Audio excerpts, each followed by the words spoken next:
What's up, everybody? It's GombaX, and welcome back to some more Theros Beyond Death. Today we've got a traditional draft of the set. Traditional draft, of course, is a draft in which you play 3 games per match, so it's best of 3 rounds, instead of ranked draft where it's best of 1. So it is important to keep in mind that in your later picks, if you have stuff that's decent for your sideboard, that is actually a thing. You can sideboard in cards in between games in your best of 3 matches, whereas you don't have to worry about that in ranked draft. So we have the easiest pick one, pack one ever here.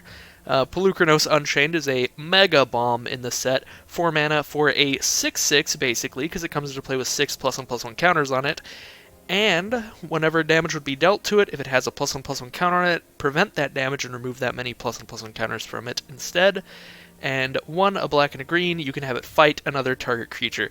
So, I mean, this is just massive power and toughness for the stats as a 4 mana 6/6, alongside the added benefit of being able to fight away their problematic creatures. And the gravy, the thing that makes this card over the top, is the fact that it can also escape for 6 mana and exiling 6 cards from your graveyard. And if it enters the battlefield escaped, it escapes with 12 +1/+1 counters on it instead, so it comes back as a 12/12. So this card is just the absolute nutter butters. Just really good stuff here, so that's definitely going to be the pick. If I could pick... There we go. My mouse was having a couple issues. So, pack 2, what have we got? It does not look like a lot of good stuff in green or black here. A bunch of pretty mediocre commons that you can definitely get later in the pack, so probably going to go off color this pick and just take a strong card here. And honestly, this pack seems pretty empty to me in general.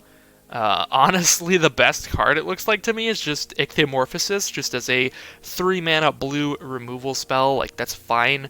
We could also just take an altar for like ramping into Polukranos, but there is legitimately about nothing in this pack. This is a very, very empty pack. We even literally only have one... No, we've got 3 creatures. We've only got 1 that's like decent, which is Lagonaban Storyteller. 4 mana, 3/4. When it enters the battlefield, you can put an enchantment from your graveyard on top of your library, and then gain life equal to its converted mana cost. So that's probably the best creature in the pack. I don't like Sage of Mysteries a whole lot, just because there's a lot of escape in the set, so you're really just fueling your opponent's deck if you're milling them with it.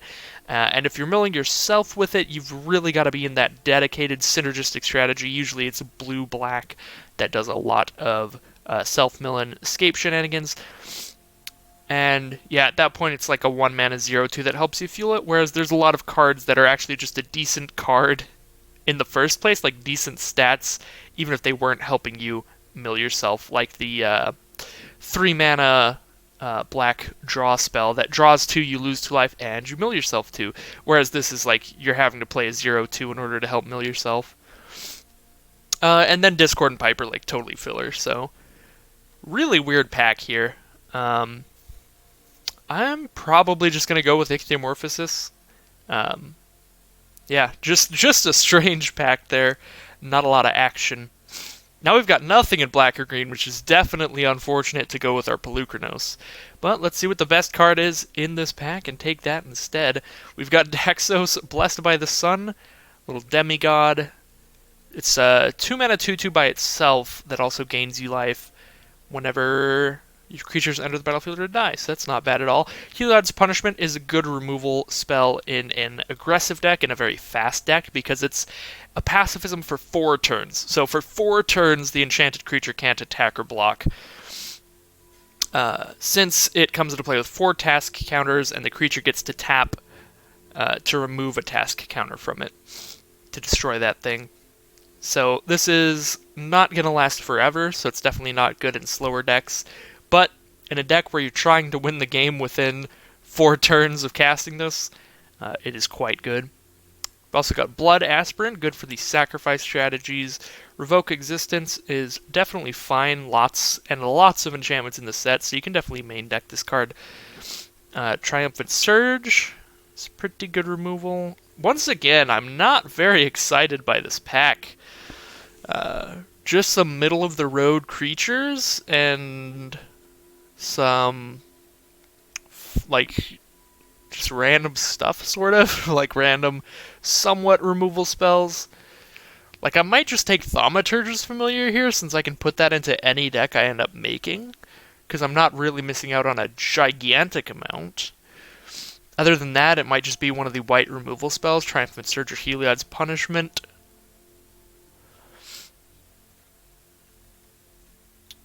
Yeah. Not super excited about not getting any black and green cards to go with Polukranos, but we will deal with the hand we're dealt here. I'm going to go ahead and roll with Triumphant Surge, because I think that Ichthyomorphosis is also a kind of removal spell that works better in a slower deck, as well as Triumphant Surge, whereas Heliod's Punishment, as I've said before, is definitely for a quicker deck.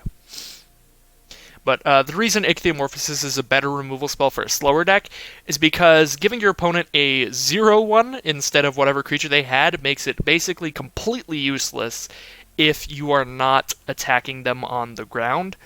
Whereas if you are an aggressive deck and you turn their 6/6 into a 0/1, it at least still gets a chump block in and slows you down. So what do we have here? Another Heliod's Punishment. Farrakha's Spawn. This card, every time I played against it in Sealed, has been very, very strong. 4 mana for a 3/4, and for 6 mana you can escape it, and then it comes back with 2 +1/+1 counters on it, making it a 5/6.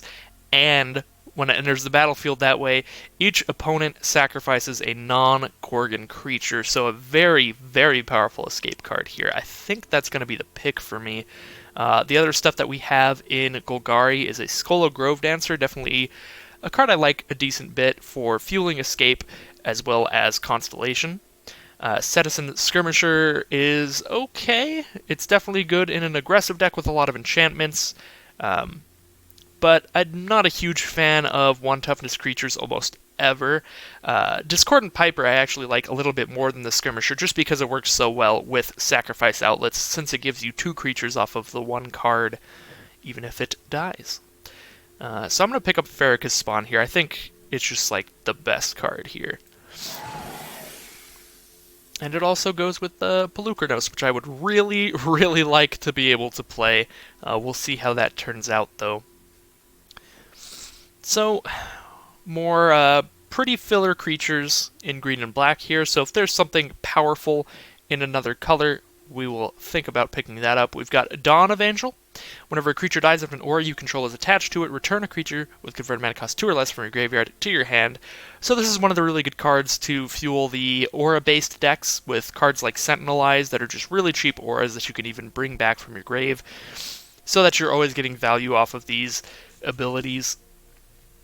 Thundering Chariot.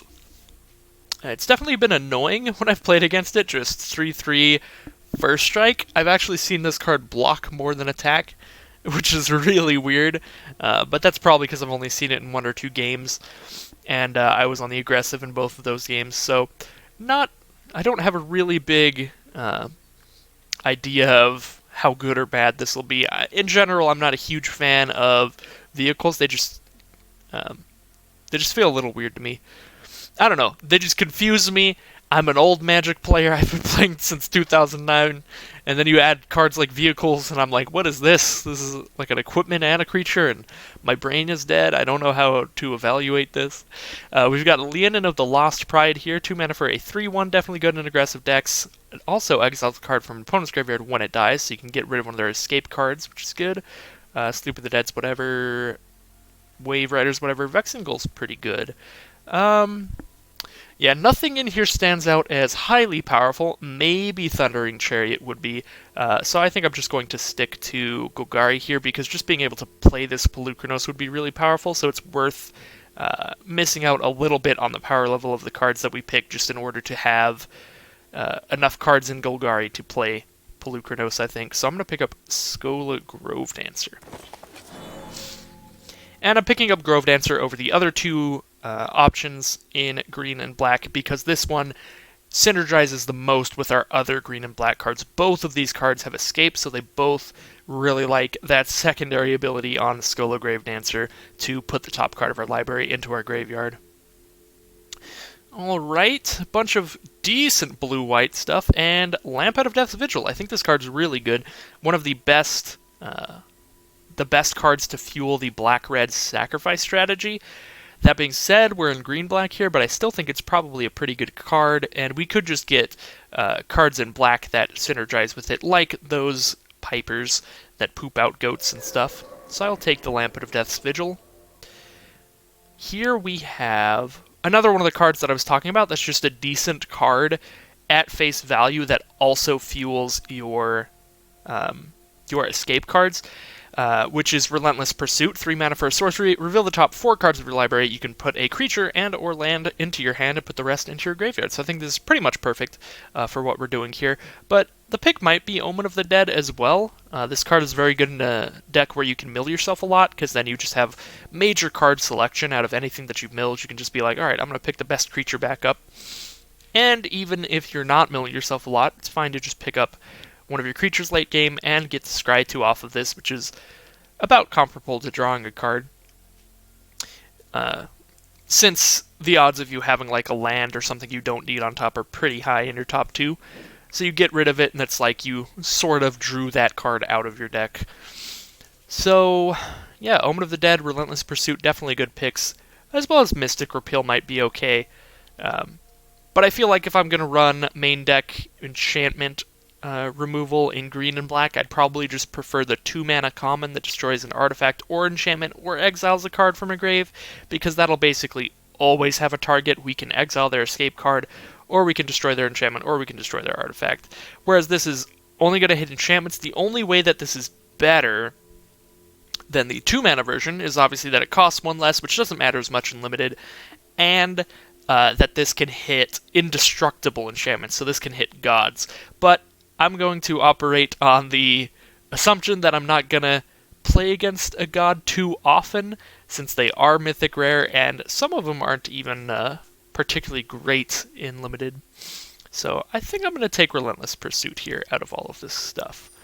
I gave everything its arguments, but man, I do love Gift of the Gargantuan, and Gift of the Gargantuan was exactly what this card says, except it put the rest into onto the bottom of your library. That was a card from Shards of Alara that was really good in the Naya decks.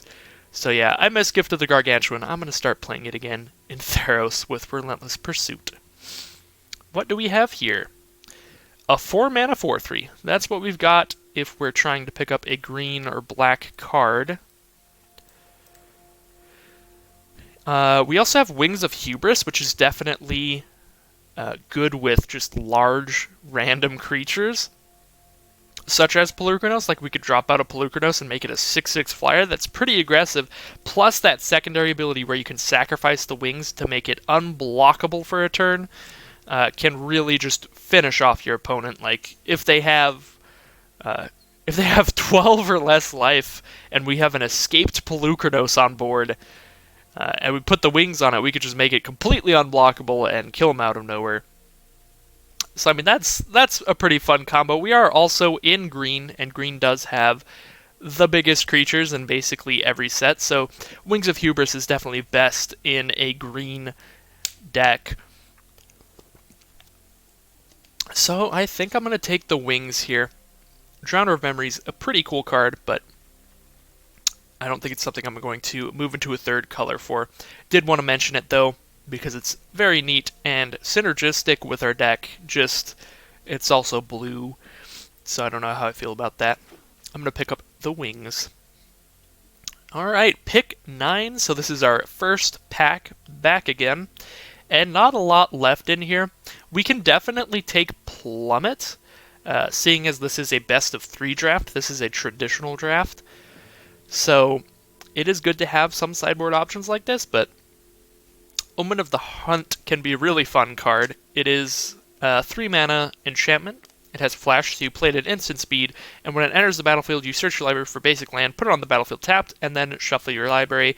I just really like these rampant growth style ramp effects that pull lands from your deck, put them into play tapped. Back in Amonkhet, I played basically, it was a 3 mana sorcery that did the same thing, but then later you could spend like 6 mana and draw 2 cards. That was a card I liked a lot. This is really similar. Not quite as good overall, just because you only get to scry 2 later instead of drawing 2 cards. But it does trigger your Constellation effects. It does fuel your grave after you sacrifice it for escape. So overall, still I think a pretty good card. And here we have that weird pack that didn't have a lot in it in the first place, and now it has even less. I think Sentinel's Eyes is underrated by the draft bots right now. I think this card is just very good at enabling your early Constellation and Aura synergies in white especially.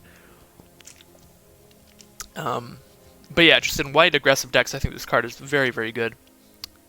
If you build around it. So we can take a Gift of Strength as random, Pump Spell, or an Altar of the Pantheon. Altar of the Pantheon I'm not particularly excited about, since we're already playing green, and green can give us the Omens of the Hunt for ramp. And those will ramp us and allow us to scry later. The only other upside of the Altar is if we have demigods or gods in our deck. Not something that's going to happen insanely often, so I'm not really going to bank on that. I think I'd rather just pick up more Omen of the Hunts later if I want ramp cards here, so I'm going to just pick up the Gift of Strength. And here we have a bunch of off-color stuff. I think I'll take the Underworld Ragehound. It's just another escape card, so it's going to synergize the most with what we've got going on. We're definitely more on the escape side of things than the power 4 or greater kinds of things currently. So I think Underworld Ragehound, if we randomly ended up playing red, would be the best with what we have going so far. And what do we got in blue? Bunch of fine cards. We don't really have any instant speed. Well, we do have a Triumphant Surge. We have a Triumphant Surge in white, an Omen of the Hunt, and a Gift of Strength. So we don't have a lot of instant speed random stuff for the Stinging Lionfish, or the Naiad of Hidden Coves, to be fair. I guess I'll just take the rarest one. I don't think that there's any world in which I'm going to end up playing any of those cards. So I'll just take the rarest one for collection purposes. Alright. Wow. A little bit of an unfortunate pack here, just because there are 3 cards that I really want for this deck, and some more that I would like. So the cards I'd really want for this deck are, starting at the second uncommon here, Faris Band Brawler, or Faris. I really should look up the pronunciations for all of this stuff. It's a 6-mana 4/4. When it enters the battlefield, it fights up to 1 target creature you don't control. So that's pretty good. It snipes away anything with less than 4 toughness. Actually, 4 or less toughness. I'm really bad at math.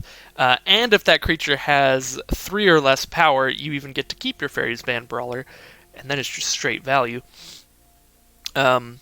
Yeah, and if your opponent doesn't have any targets that are good for this, like if all they have on the board is a 1/1 Death Touch or something like that, you can just choose not to fight anything, since it does say up to 1 target creature you don't control. So, very good card. A little on the expensive side, but we do have an Omen of the Hunt already, and we can try to pick up some more of those as things go on. Mire Triton is very good at fueling Undergrowth. 2 mana for a 2/1 Death Touch. When it enters the battlefield, put the top 2 cards of your library into your graveyard, and you gain 2 life. Just a lot of upside on this card. I like it a whole lot. And then obviously it has Death Touch, so it just trades for any gigantic threat that it is able to block. And then we have Shadow Spear. 1 mana. Equipped creature gets +1/+1 and has Trample and Lifelink, and it costs 2 to equip. And for 1 mana, just as a activated ability, separate from the equip, you can have permanents your opponents control lose hexproof and indestructible until end of turn. So you can snipe away their gods if you spend that 1 mana before you do so. I think I'm going to play Shadow Spear here. Reason being is that it's a rare, so it's not a card you get to play with as often, and we are very early in the format. This is my first traditional draft outside of the early access event. And, yeah, I want to get all of the opportunities I can to play with these random fun rares and see how good they are, because it is a lot more likely that we'll be able to play with these commons later on. Alright, pack 2 here. We've got some goodies. We've got Funeral Rites, a 3 mana sorcery, draw 2, lose 2, and dump 2 cards into your graveyard. It's kind of the black version of Relentless Pursuit. These are both kind of like draw 2 and put 2 into your graveyard. I'd say Funeral Rites maybe a little bit better if you have a decent amount of non-creature stuff, which we have a little bit. Soul Reaper of Mogus is good as just a sacrifice outlet. Destiny Spinner is just really good stats for the mana. 2 mana for a 2/3, and now all of your creatures and enchantments can't be countered. So if your opponent is running the 3 mana blue counterspell that then exiles it, they're going to start feeling really bad. And for 4 mana, you can start animating your lands, making them XX trample until end of turn, where X is the number of enchantments you control. I think I'm just going to take Destiny Spinner here. There's also Wolf Willowhaven if we want another ramp card, but currently we don't actually have anything that expensive outside of our escape costs, which by the time you have a 4 mana card in your grave, you're going to be in the late game anyway, unless you just randomly milled it off something. So I'm going to pick up Destiny Spinner here. Let's see what the rare is, though. See if this is cool. 3 mana for 3/2 haste. When it enters the battlefield, return any number of auras from your graveyard to the battlefield attached to creatures you control. Exile them at the beginning of your next end step. If those would leave the battlefield, exile them instead of putting them anywhere else. Really weird, interesting card, but it's definitely fine for limited, because at worst it's a 3 mana 3/2 haste. Yeah, strange card. Very cool. But I'm going to take the Destiny Spinner. Just the straight up powerful card there. Alright, I'm going to check out my curve in this pack, because we're probably picking up the 5 mana decent creature or the 2 mana decent creature. And if I have like a million 2 mana creatures, then I might want to just pick up the 5 mana thing. And I only have 3 2 mana creatures right now, so maybe I just want another Grove Dancer. It does help fuel Undergrowth as well. But I do think Rage-Guard Berserker, definitely a good filler card if you don't have anything really going on at the higher mana costs. 5 mana for 5/4, when it enters the battlefield, target creature you control gets +1/+0 and gains indestructible until end of turn. So it lets you get in for one really good attack where they just can't kill your attacker, and then it's just a 5/4, which is pretty large stats. So cool card. It's also a common. I mean, Grove Dancer is a common as well, so either of these are kind of likely to wheel. The Green Saga, I don't like it a whole lot. 2 mana. The first part is each player mills 3, and then the second part, exile up to 2 cards from graveyards. For each creature card exiled this way, you gain 1 life, so ideally on the second one, you're just going to exile 2 of your opponent's cards so that they have less cards to fuel escape, and if you just exile something with escape, that's great. And then the third part is you can return a creature or land from your graveyard to your hand. I just feel like this card's pretty slow, and it doesn't impact the board in any way. It does look really good when you think about it, because it does fuel Undergrowth. I've been saying Undergrowth the whole time when it's escape. Wow. Oh my god, my brain is mush. But I am, to be fair, I'm playing a Golgari deck with Graveyard Synergies. That's very Undergrowthy. But escape. So it fuels escape off of the first part, and then ruins your opponent's escape off of the second part. But neither of those things like actually impact the board. So if your opponent is just playing creatures while this thing is doing shenanigans, it definitely feels a little bad. And then on the third mode, like you get to draw a card. I don't know. Don't like the Binding of the Titans too majorly here. I think I'm just going to pick up a Grove Dancer. Alright. Now what do we have? We have Farrakha's Libation. Instant speed. Target opponent sacrifices a creature or an enchantment. Or Setessan Training. 2 mana. Enchanted creature gets +1/+0 and trample. And you draw a card. Doesn't seem particularly insane in this deck. We don't have anything that really cares about our enchantments or auras. So that would just be at face value. We're just giving the trample and drawing a card, which is fine. I mean, the card replaces itself, so there's not a high downside to having this card in your deck, because you can always just draw a card off of it. I guess as long as you have a creature on the field. So that's not the worst, but I think it's going to be fair because Libation here. Granted, there are a lot of board states in the format where your opponent is going to have multiple creatures. But I feel like it'll work often enough. And even if they have multiple creatures, there's not a lot of, like, enchantment creature tokens. So I feel like at worst, maybe they have, like, 3 random creatures, so you're like, oh, they're just going to sack the worst one of these. But if one of them's an enchantment creature that's pretty good, you can make them sack an enchantment instead. So, yeah, that's fine to me. And this pack is really good. Ooh. These are some cards I want. Voracious Typhon, I like a whole lot. I've only played it like once or twice in Sealed, but this card is great. 4 mana for a 4/4. So just good stats for the mana cost at face value, and it also escapes for 7 mana and 4 cards from your grave. You get it back as a 7/7, which is pretty monstrous, if I do say so myself. Yeah, just a beefy dude on both halves of the card, so I like that a whole lot, especially as a common. But we've also got Ferrisman Brawler as our uncommon, and we did talk up that card earlier. It's pretty good. Also, Chainweb Arachner is certainly not bad at all. 1 mana for a 1/2 reach is not very exciting, but if it dies or gets put into your grave for any other way, then it's a 5 mana 4/5 reach that shoots a flyer for 4 damage when it comes into play. It doesn't even fight it, it just deals the damage directly, so if it's going to die in the fight, you don't even have to worry about that because it's just doing the damage.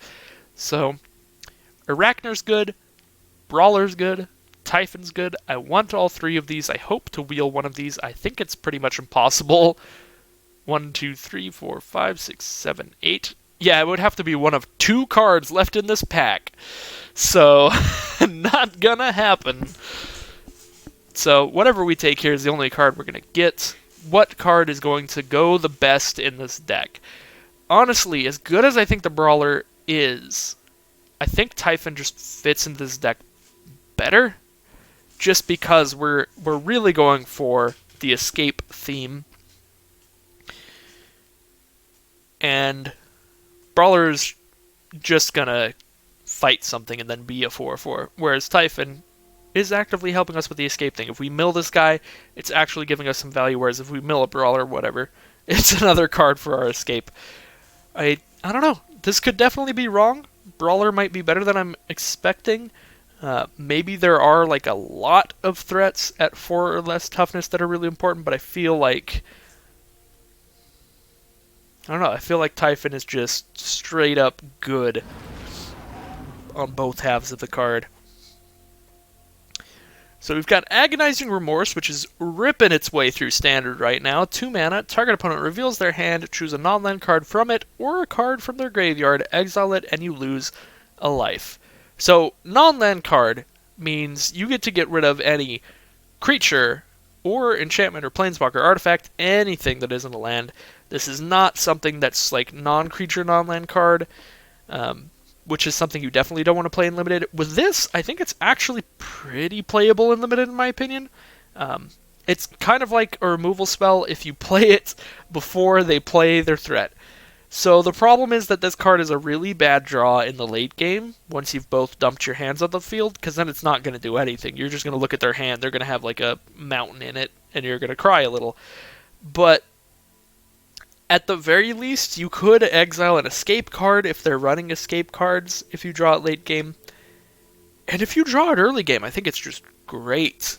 Just get rid of whatever the scariest thing coming is before it even happens. And if whatever the scariest thing coming was had escape, then you're getting even more value out of it because you're just exiling it entirely, so it's never going to come back. So I think that card's pretty nice. Other than that, we're taking a 4 mana 4/3, 3 mana 1/4 reach that gains life when we play enchantments. That might actually be fine in this deck. We've got a chunk of 2 mana enchantment creatures here, as well as like Omen of the Hunt or some random enchantments. So we do have a stack of enchantments. It is a slow card, gaining some life. There's also Cetessan Training. We do have a giant stack at 2 mana already. I think the pick's going to be between Agonizing Remorse and Nexus Warden for me. I'm going to go ahead and go with the Nexus Warden. We don't have a whole lot of creatures. We don't actually have any creatures at 3 mana. So, while Agonizing Remorse could have higher upside, I think Nexus Wardens is just going to be a better filler card for our deck. So we have Underworld Charger, which makes me a little bit more disappointed in that pick, because this could very easily just show up and be our 3 mana creature that we were missing. Because this card's pretty good in an escape deck, in an aggressive escape deck, specifically since it can't block. It's a 3 mana 3/3 that can't block, and then it escapes for 5 mana and 3 other cards as a 5/5. So it comes in with 2 counters on it. So pretty good aggressive card there.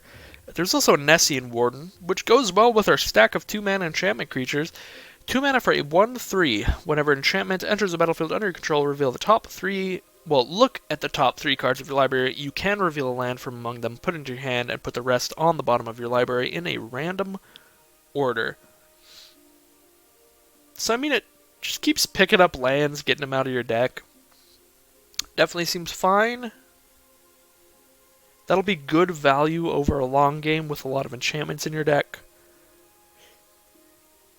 Yeah, we could just take that.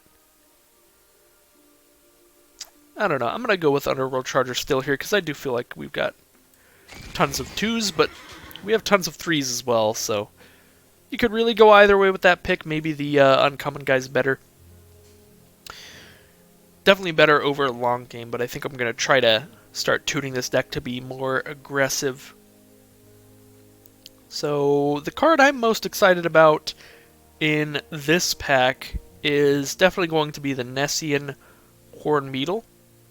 It's a 2 mana 2/2, but at the beginning of combat on your turn, if you control another creature with power 4 or greater, put a +1/+1 counter onto the Hornbeetle. So I played a lot of these in Sealed. I just really like the concept of this card in general. I love little green creatures, or just creatures in general, that keep getting bigger every turn, that just keep getting counters. Lots of ooze creatures like that I'm a huge fan of. Some Hydras. It's just the kind of card I'm super into. At the very worst, this is a 2 mana 2/2, which is certainly like something you can run in your deck and not be disappointed by. And at best, you get your Voracious Typhon or something out on turn 4, and then this starts becoming a legitimate threat very quickly. So I do like Nessian Hornbeetle a lot, and that is the pick for me. Here we've got an Omen of the Dead or a Nexus Wardens, if we're sticking to our color. We've also got a Siona we could splash in, but we don't really... I don't think we have a single aura right now, so there's no real point. So yeah, it's going to be between Nexus Wardens and Omen of the Dead. And now we've got, what, Nexus Wardens and Underworld Charger at 3, along with some, like, fine sorcery stuff. And Omen of the Dead is just 1 mana, but it's also the kind of card you don't use until you have cards in your grave, so it's kind of like a later game card. None of these are, like, insane synergies with anything we have so far. I suppose we do have a lot of stuff trying to dump cards into the graveyard. We have 2 Skull of Gravedancers and a Relentless Pursuit. I suppose that's not a lot, that's just some, and we're trying to get more. I think I'm going to run with the Omen of the Dead here. Try to pick up some more self-mill as we go on. Perfect! Relentless Pursuit. Don't mind if I do. And look, see, it's a good thing we didn't take Binding of Titans, even if you wanted us to take it earlier. It's wheeled, so we can have it anyway. I think I'm actually going to try running it, even though I did I did kind of talk poop on it. Ooh, the spider came back too, really late. Might try running the spider as well. But yeah, even though it doesn't impact the board in any way, like, immediately, I do still think that the abilities are neat and potentially pretty good. Did we just get the same rare? We just got the same rare. I suppose last pack this was passed to us instead of opened up, so that's not so insane, but still, not really a card that we'd like to see for our deck. So it is a little sad. We've got Discordant Piper, which goes with our Lampad, another Lampad, a Loathsome Chimera, 3 mana for a 4/1. So this is one of the cards that helps with Hornbeetle a lot, because then you could start triggering your Hornbeetle literally on turn 3. So I think I like the Chimera here a lot, just because it works with Hornbeetle so well as being a good escape target. 3 mana 4/1, and then it escapes for 5 and exiles 3 other cards and comes back as a 5/2. It is pretty low toughness, so easy to trade with, but we do have a Wings of Hubris and a Nessian Hornbeetle, both of which like that card a lot. So I'm going to pick up the Loathsome Chimera here. What have we got? Nothing crazy. Setessan, Skirmisher, 2/1 that occasionally gets +1/+1 until end of turn. Farrakha's Libation. It is an Edict effect, makes them sacrifice something. Definitely good if they only have one creature out, but that doesn't happen insanely often. Negspawn Marauder, 4 mana 4/3, that's it. Discordant Piper, little sack outlet. Try out another Libation here. Just try to clear the way for our dudes. Now we have another 4 mana 4/3 or another Relentless Pursuit or a random pump spell. I'm going to go ahead and pick another Relentless Pursuit here. I definitely feel like we can wheel some of those 4 mana 4/3s that don't really do anything else. Here's definitely going to be an easy final death. We don't really have removal currently, and we're in pack 3, so we need to take any shot that we've got to pick that up. And Final Death is definitely one of the better removal spells. 5 mana, instant speed, exile target creature, period. That is the whole text, but it is good text. Another Binding of the Titans, another Omen of the Hunt, another Omen of the Dead, a Temple Thief, or an Underworld Charger. We are looking at 24 cards in deck right now, so I will be cutting something, and then, cutting another card as we take cards here. Honestly, I think I'm just gonna, I don't actually really want to cut the Gift of Strength here, just because we are pretty low on removal. We just got Edict effects, which isn't targeted removal. I suppose a pump spell isn't exactly targeted removal either, but it is removal-y.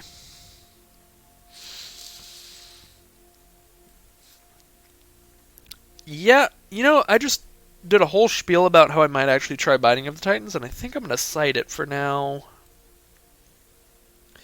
Because, yeah, if you don't return something off of the third... If you don't return a creature off of the third effect, this card is just bad, I feel like.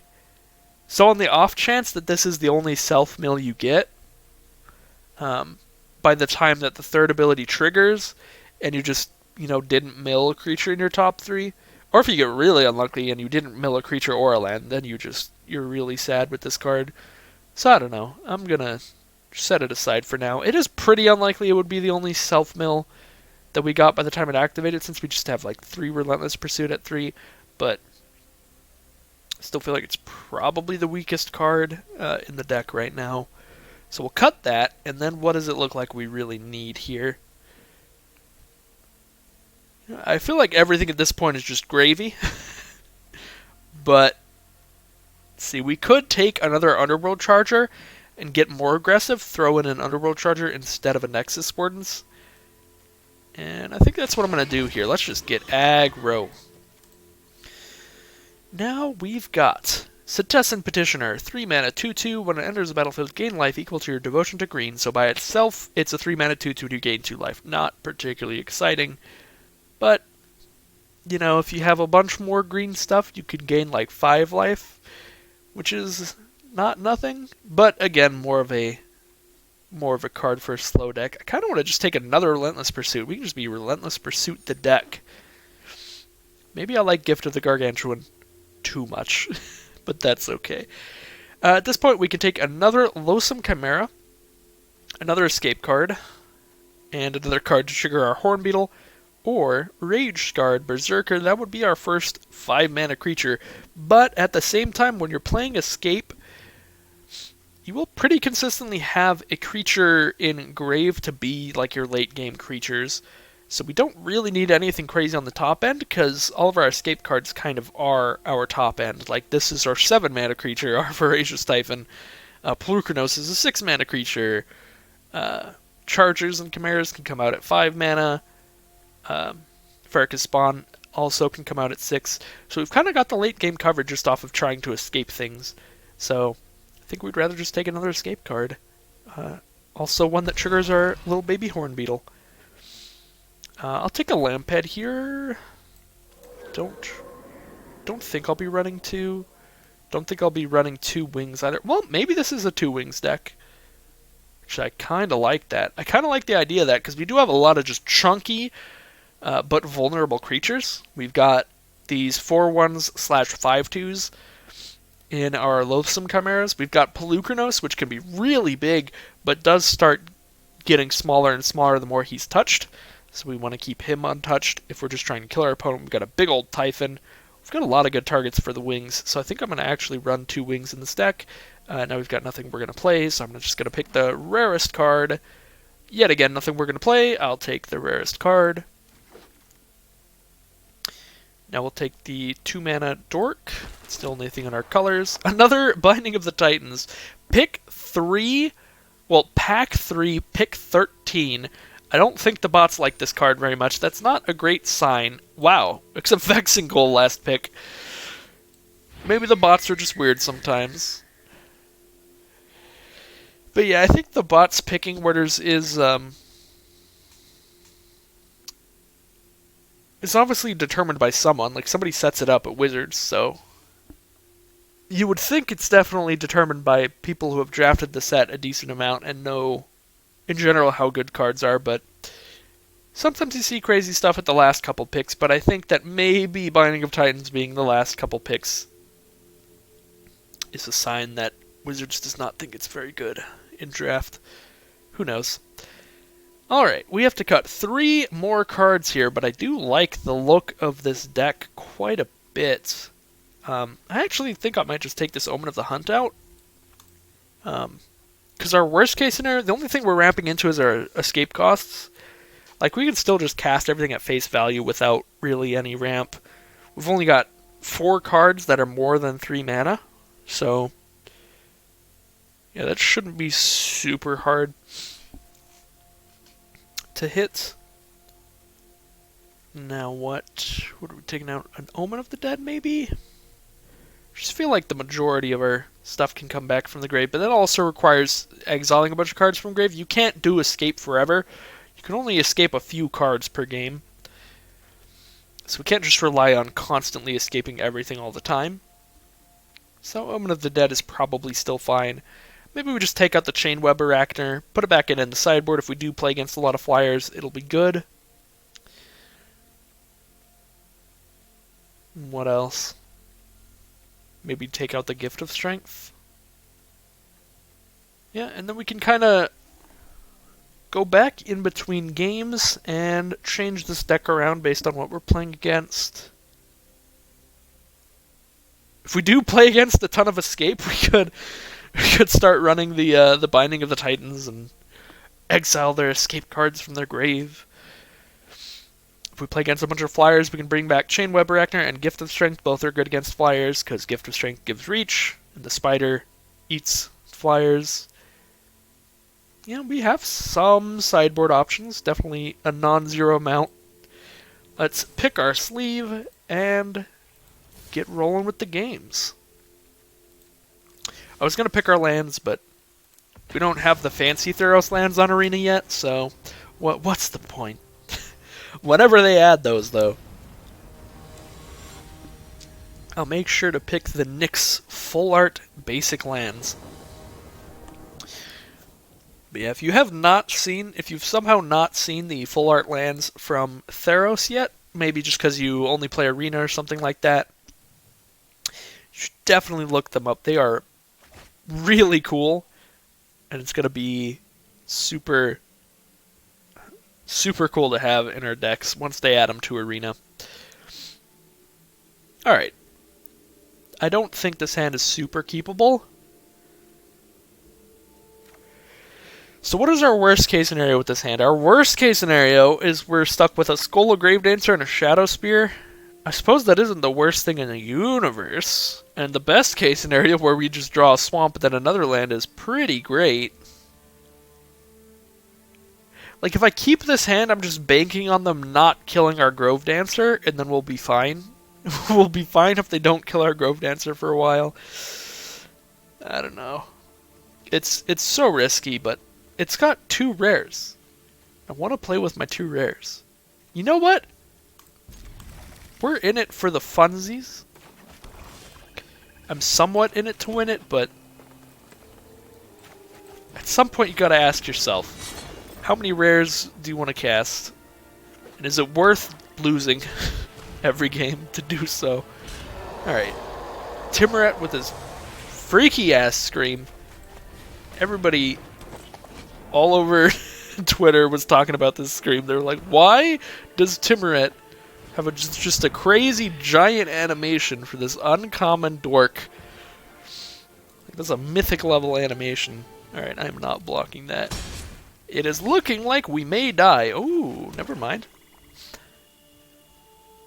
Never didn't have it. We're totally fine. So I can Relentless Pursuit and just guarantee I get my 4th land. That's almost definitely the best thing I can do here. Oh yeah. Oh yeah. Alright. Pick up the swamp.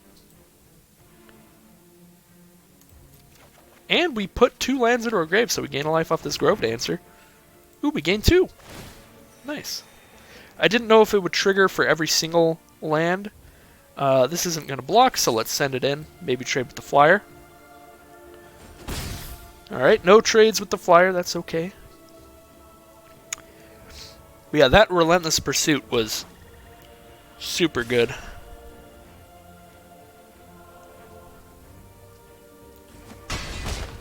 Let us hit our 4th land and gain some life off our Grove Dancer. Alright, well, they're mono black. I think we just go for it, right? We just drop Pelucranos. I mean, they're mono black, so they're going to have a ton of removal. Maybe we play the 4/4 first. Probably play the 4/4 first. As unfun as it is to drop the 4/4 instead of the 6/6, I'm gonna do it. I'm gonna be safe. Because they very well could have a final death next turn to exile the creature, and then we don't even get to escape off of it, which would be very sad off of Pelucranos, and not so sad on the Typhon.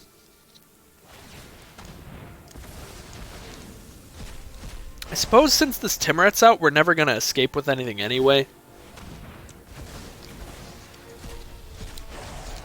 So we'll probably want to exile that guy when we hit 5 mana.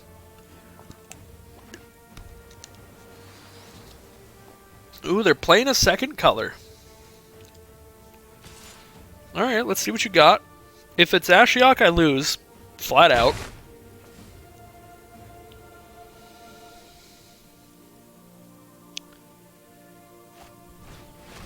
Triton Wave Rider. 3/3, and the Constellation trigger is that it gets flying whenever they play an enchantment. Okay. I think I want to just give my big boy Trample and Lifelink, and then we're like really winning this race right now.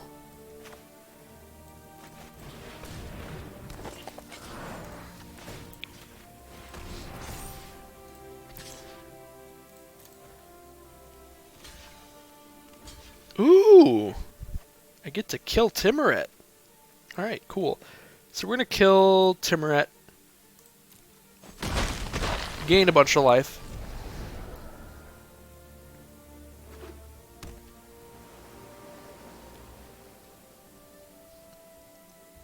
We do have to start from square one with our graveyard, unfortunately.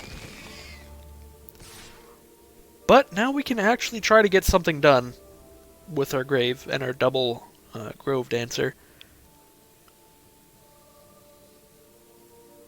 2 cards in hand for our opponents. They have not cast a removal spell yet.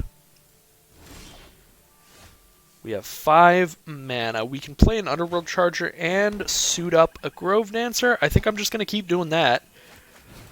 Like, we still have plenty of threatening plays without dropping Pelucranos, so I'm just going to focus on those.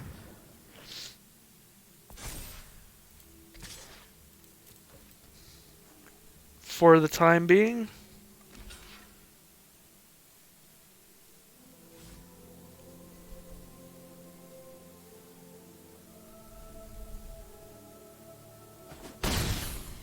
Man, you know what the Shadow Spear makes me miss?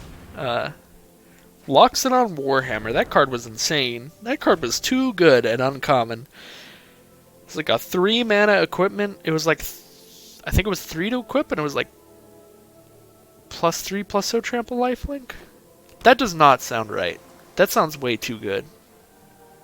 I gotta look this card up. I gotta look up Loxodon Warhammer now and see how good that card was, because that actually sounds like I'm misremembering it as better than it was. So if it actually is that good, that card was really stupid.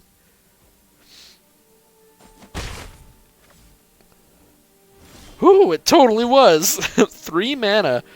And then 3 to equip, +3/+0 trample lifelink at uncommon. Card was really hard to beat. Alright.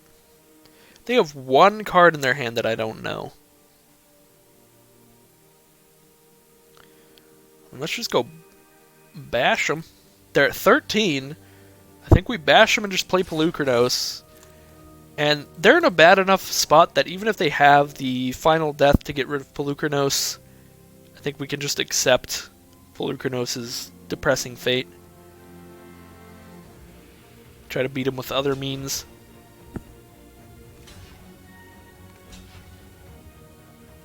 Alright, does the Devourer get +1/+1? Oh, it does. Alright, so they mill themselves, they can give the Devourer +1/+1. They got 6 mana. Costs 7 to draw the cards off the Eidolon. I'm going to do the damage to the Eidolon first. I think I just don't want him to draw cards off of it.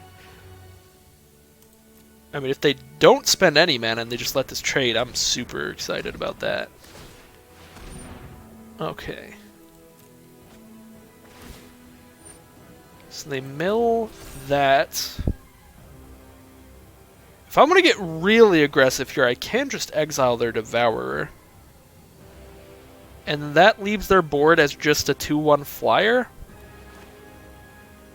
They've got 1 card in hand. I'm going to do it.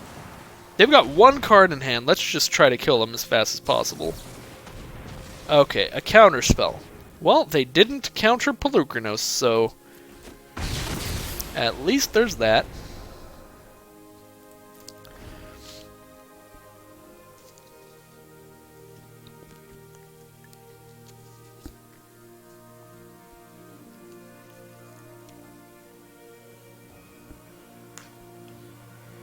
Opponent has a lot of cards in grave. They got 6. They only need 5 for the glimpse. Actually, that means they have exactly enough to glimpse of freedom here.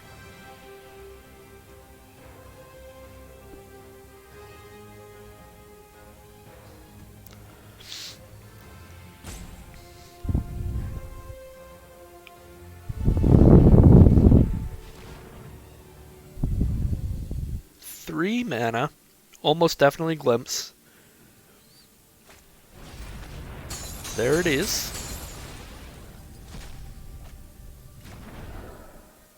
That leaves them with 2 cards in hand. They are very far from casting Glimpse again. They have their own Shadow Spear.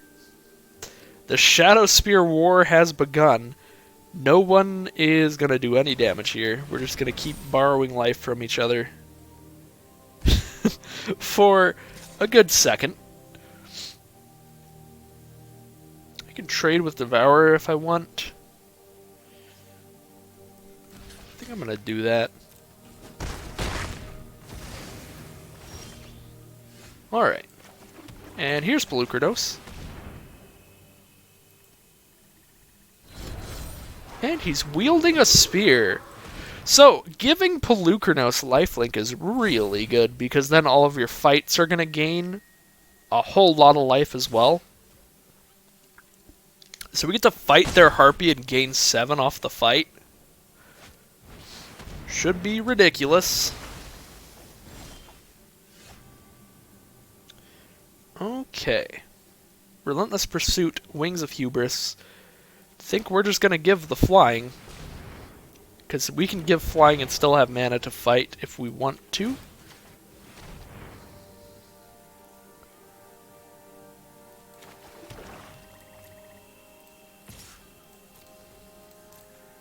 I don't know if we really want to, though, because, I mean, we're dealing 7 and gaining 7.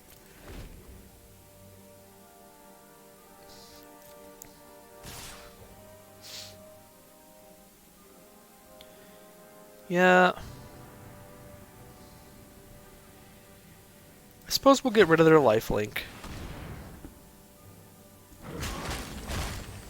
Gain 7 more.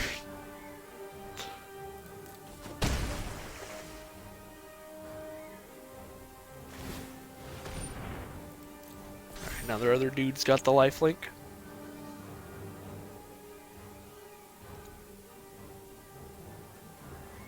Five cards in grave.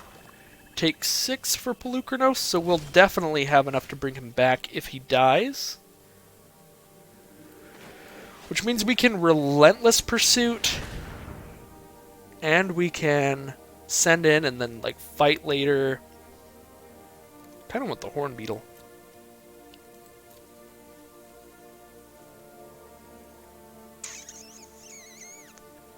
I'm actually going to let the land go to my grave here as well.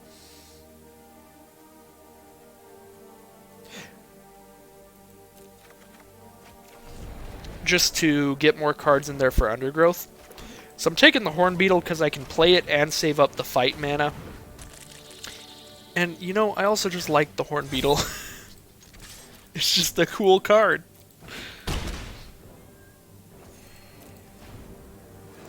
I don't know what it is. I love cards that get a +1/+1 countered like once per turn.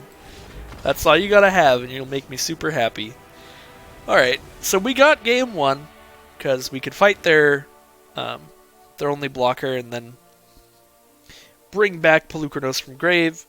We could also just like sacrifice wings to get a guaranteed damage in, no matter how they want to block. There were a lot of different ways that we had a really good board state there. Playing against blue-black, they actually only cast a removal spell in terms of... They only cast a counter spell in terms of removal. So... yeah, I don't know. I think Chainweb Arachnir is going to be good. Well, it could be good. If they play their 2/1 flyer, this card's going to be insane. Because then just at the base level, just casting this as the 1-mana 1/2 will kill the flyer, which will be hilarious. They probably have more flyers, so I think definitely Chainweb Arachnir. Do have some escape, but I still don't think Binding of Titans is really where I want to be. See, I think I just put in the Chainweb guy, maybe take out Omen of the Dead. But the only thing we really saw that makes me want to take out Omen of the Dead is the Timuret, which could just be a one-of.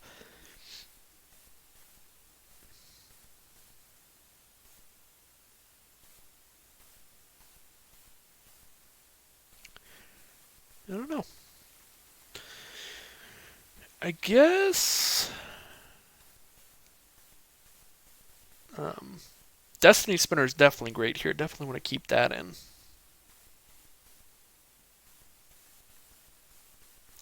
Guess we could just take out like one Libation or one Pursuit.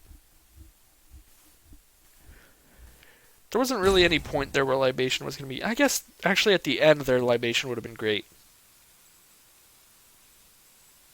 Yeah, I'm just going to take out the Omen. I don't know. It's been a long time since I sideboarded in a limited game. Play way too much ranked drafts.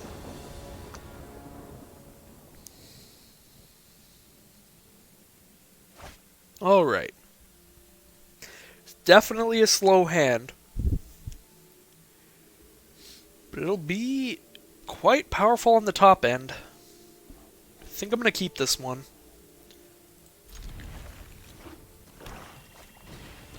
Grim Physician will lead the game. 1 mana, 1/1. When it dies, target creature gets -1/-1 till end of turn. Not super threatening to our deck because most of our stuff is large or can come back later. Ooh, they stuck on 2 mana here. Maybe not, they could just be playing main phase 2.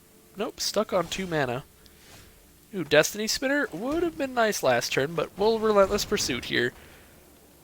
Pick up a land, pick up a Grove Dancer.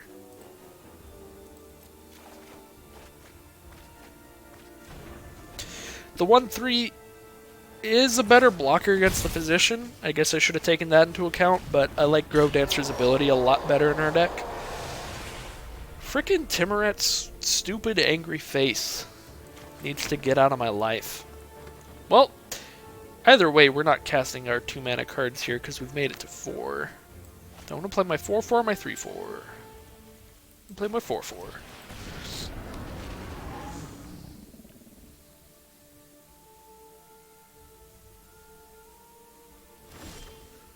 No plays whatsoever.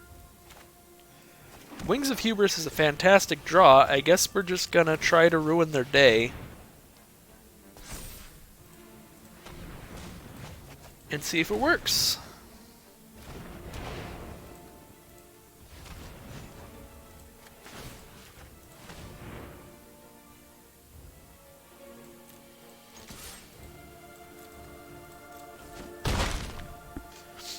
Alright. The 4-turn clock has begun. 3 turns left to go.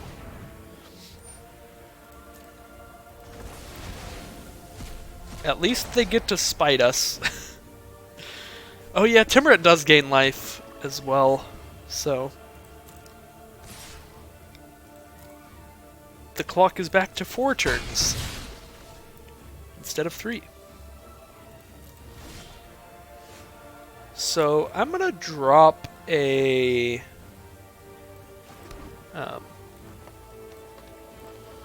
Destiny Spinner out here in case they've got the instant speed sack thing. They can't do it when I attack, at least. They can't be like, ha, gotcha. Alright, well, they did have it, which I thought was pretty likely. Do I want to suit that up to a 3/4 flying here? Or would I rather play my 3/4 and then suit that up next turn? I think I'll play my 3/4, suit that up next turn. And now we have good blockers instead of just playing the 2/2.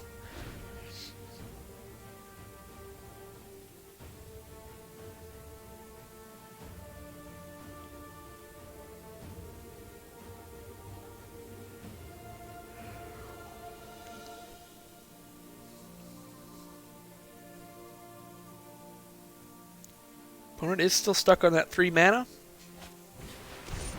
Timuret calls the dead. Get out of here, Timuret. You're already on the board. Put the top 3 cards of your library into your grave. Exile a creature or enchantment from your grave. Make a 2/2 zombie. They get 2 2/2 zombies and then gain life equal to the number of zombies and scry that much. And they already have 2 zombies on board.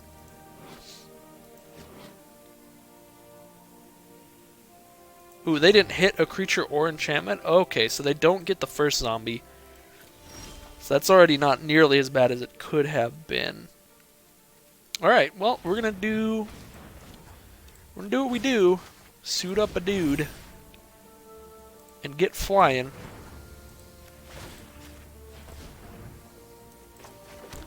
We'll play a Grove Dancer too, I guess. Alright.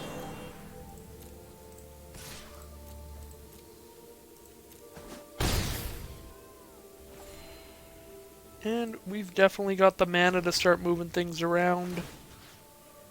So we may as well make our Destiny Spinner slightly harder to kill for the time being. They miss again? No, okay, they hit a creature that time, so they get a 2/2. Next turn they get to gain 3, scry 3.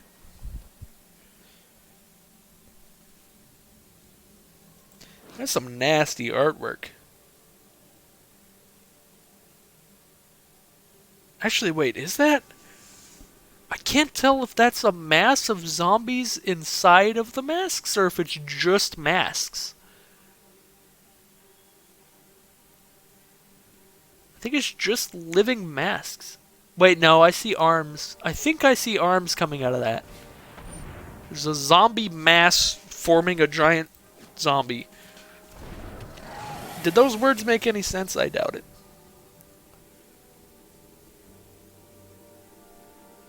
Alright, my turn to play cards. I'm going to poke in Sky for 4. I think that's the play. We only have 2 cards in grave, so we're not...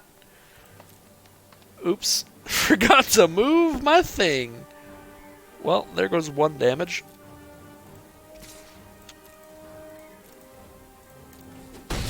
As we know, we've got the sickest of plays here. Gotta remember to move that next turn. Alright, they get to gain... Oh, they get to gain 4 now? Oh, no, just 3. Farrakha's spawn is a Gorgon. And that is all.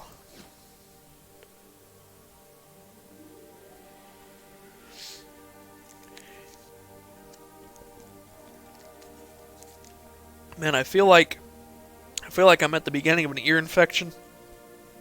It's not great. It's not great. I've been drinking a lot of water, trying to deal with it.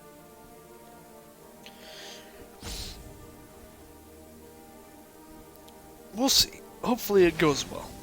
Hopefully it's not so bad.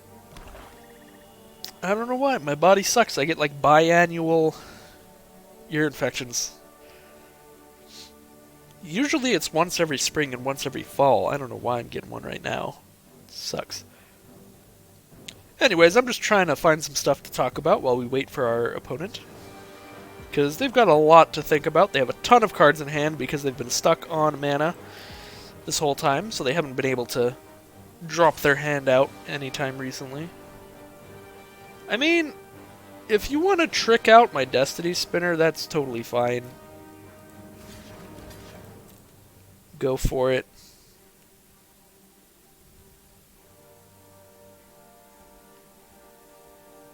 We do have enough mana to animate multiple lands here. Nothing. Okay. I wonder what that was about. They might have been really trying to get it killed to escape it. They might have been wanting me to double block or something. I wasn't worried about it.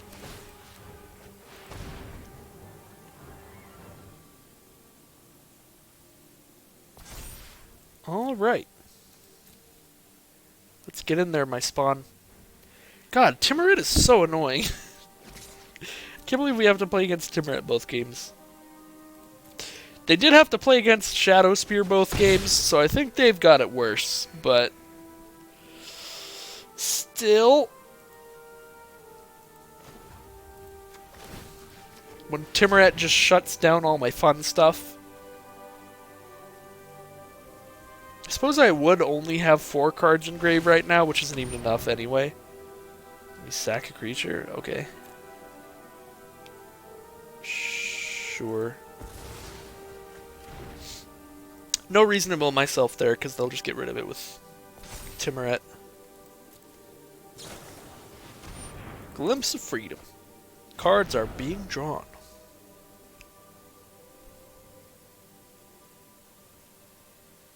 So yeah, I guess they were hoping for the double block, and then they would make me sack a creature, so my options would be to sacrifice my really good Gorgon, or... No, even if I double blocked, though, like, whatever, I just sack the 2/2 and we still just touch butts with our 3/4s? I don't know. They must have some other shenanigans in their hand. Shimmering Chimera, not insane right now. I don't believe Timurit hasn't entered the battlefield. The fact that he does not, that is their only other enchantment. Usually the Shimmering Chimera can be really good. Ooh, we're just going to play Pelucranos both games? We're going to play both of our rares both games? What madness is this?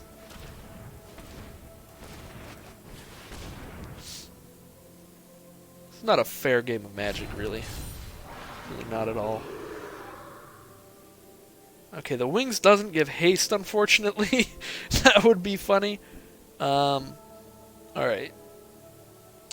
I think we gotta fight Timuret, because he's a big old butthole. Maybe that's not the right choice, but that dude is annoying me. Okay. Opponent just scoops. I was going to put the equipment back onto our flyer, use Pelucranos to fight Timuret, and then attack in the air.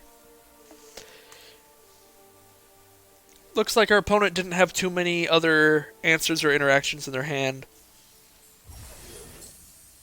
And Pelucranos is also just a ridiculous card. It's not particularly fun to play against, so maybe they just wanted to be out of there. Alright, let's go ahead and jump into our next game. Our next round, I should say. Our next 3 or 2 games, depending on who wins and loses. Alright, Pelucranos, you gotta stop showing up, man. It's not fair. Alright. What? What is my life? Should I feel guilty? Because I kinda do. I kinda do. But hey, if this goes anything like our, the early access event, we might be about to see some phenomenal the phenomenal play, man. I don't know. We might be about to see some phenomenal play from our opponent to beat us anyway. That'd be pretty cool. Ooh, Transcendent Envoy into the 3-mana Iroha's Blessing. Very, very strong. Alright, there's no creatures there. Get out of here. What? Okay. Toss my sorceries into my grave. At least I'm playing against white-red, so as far as I know, there aren't an insane amount of ways for them to get rid of my graveyard stuff. White might have 1 or 2 in the set. Red definitely doesn't. So, at the very least, this game I'll be able to play around with my graveyard, so that's cool. Or this round, I should say. Yeah, see, look at that. That's Pelucranos right there. A mythic rare comes onto the board. You see 4 of his Hydra little snake heads just go like quietly in the background. And then you've got Timuret, who jumps on the board. His mask, like, moves towards the screen a little bit and kind of jump scares you. And Timuret just goes like, oh! I don't know, man. Timuret's trying a little too hard. I don't know if I appreciate his animation. Perforos is dingle-dang. Twice X damage to target creature or planeswalker. That will kill a Pelucranos. Okay. I don't, I guess I play it again? I'm gonna die to these flyers, man. Woman. Everyone.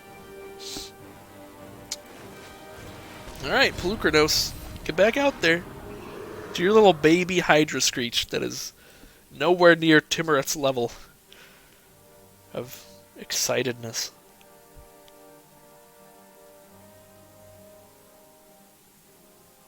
I'm straight just gonna die to flyers. I'm gonna cast 2 Pelucranos and a Shadow Spear this game, and I'm gonna lose. Get ready for it. Gotta hype. Oh my god! Stop it! Stop with your 3-mana blessings. That's not cool. Okay. 5 damage to the face. I'm at 7. I'm gonna sit here at 7 life. Got 5 cards in grave. At least I'll be able to cast Pelucranos again when I die. Oh boy. So we can gain 3 life if we throw a Shadow Spear onto there. Then we'll be at 10, but they've got 5 damage in the air. I guess I gain a lot of life if I put a spear onto Pelucranos, send in for 3. No, they have got they gave it vigilance. Oh my god, that's really bad. That's really bad. Ooh. Alright, well, that was a misplay. Because the thing is untapped. Let's Relentless Pursuit, then. Okay. We're very dead. Alright. My best possible option, I think, would have been to exile the Pegasus. Because I just threw the Shadow Spear on a Pelucranos, I guess my best play at that point was just to fight the Envoy and have a 1/1 Pelucranos on board. Ouch. Yeah, then I'd have a 1/1 Pelucranos on board. I'd be at 10 and then take 3, so I'd just be at 7 this turn and they'd have the 3/4 on board.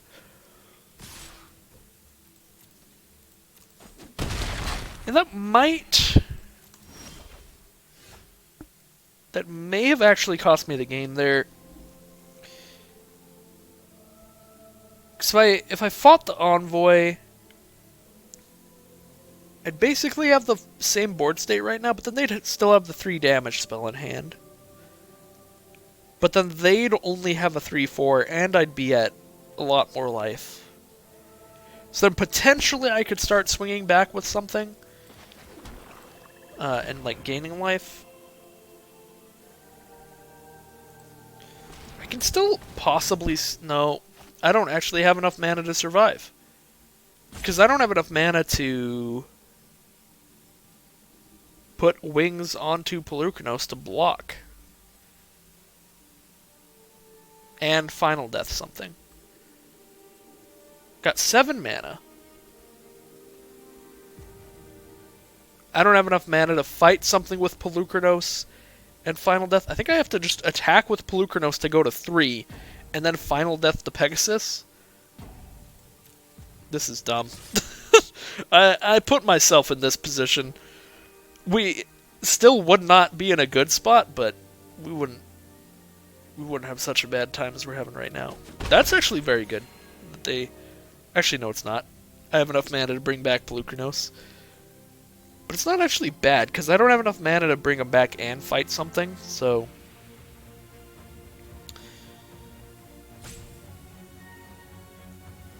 So we definitely weren't going to bring him back anyway. I'm just going to...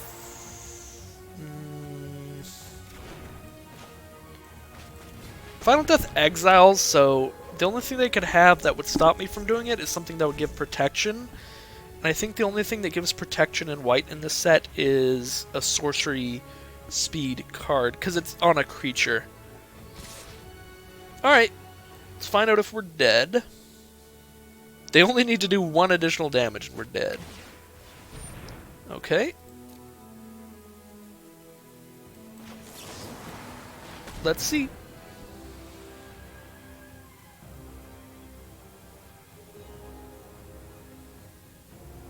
Just wait, they're gonna give protection at instant speed. It'll be like, oh, I forgot about that card.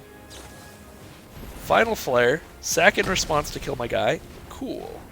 Yeah, that's what I thought, because I know that there's stuff that gives, like, indestructible at instant speed. I think that's it. Alright. Can we survive? No? Yes. Yes, we can. We can play a Typhon as a blocker now. Oh, God. Alright.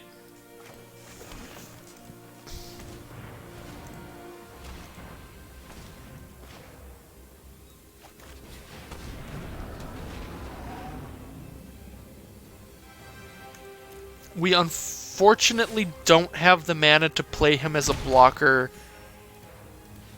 and fight with Pelucranos, and give him lifelink. But that would have been fantastic.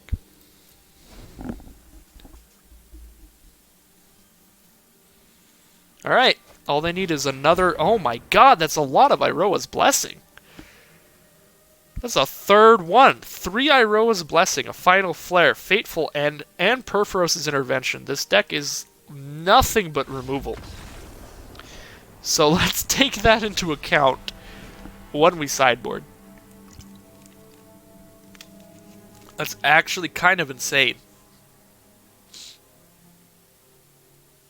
For like less than half the deck being drawn at that point.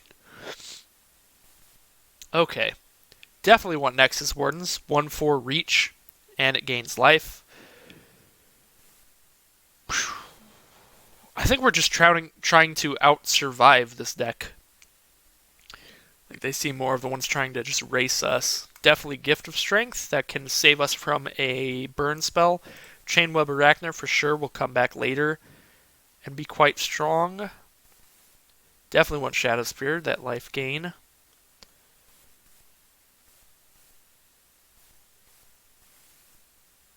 Don't think I want the can't block dudes. Definitely want the Wings of Hubris, though, to make sure our other non-flying creatures will be able to block.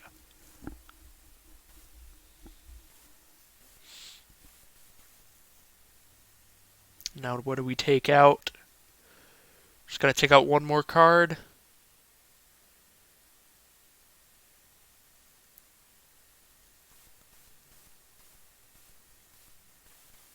I think Libation would be pretty good against them. I don't want to take that out. Same with pretty much everything here. I guess I take out one Relentless Pursuit. I guess the 2-mana 1/3. I don't feel like I'm in too many spots where I've been wanting to sack creatures. But I suppose if they do have like a giant stack removal spell, at least every time that they kill one of my creatures, if I have the extra mana, I get to at least drain them for a life as well. And I didn't really... I don't think... I'm just gonna run with it like this.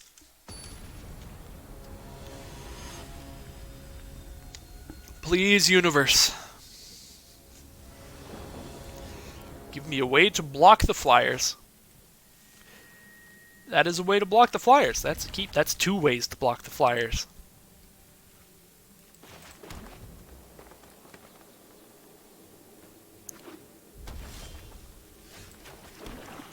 Drop out our Wings turn 2. If they don't play any creatures next turn, I'm just going to Relentless Pursuit. If they do drop their stupid Envoy thing, I'll play my Wardens, I guess. Oh! Change of plans. Chimera is getting onto this board. Because if the board stays empty, that is a large amount of damage coming for their face. And if not, maybe at least they use a removal spell on an escape creature. Alright, 4/2. Whenever you cast your first spell during each opponent's turn, it does 1 to any target. So it kills my Loathsome Chimera when they play their first spell during my turn. Unfortunate. Did not see that card last game. If I had, I may have taken out the Chimeras just because 1 toughness. Yeah, seems pretty good. Relentless Pursuit.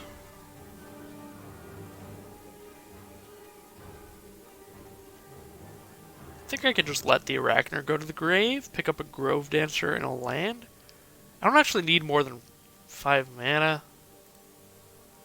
So I'm thinking maybe do I just let the land go to the grave as well for escape cards? There were a lot of times just with equip costs and stuff though that I did want a lot more mana last game, so I'm going to pick up the land too. Let's give my guy flying. Let's see if it matters. Didn't want to give it flying until post-combat because I actually wanted the trade there.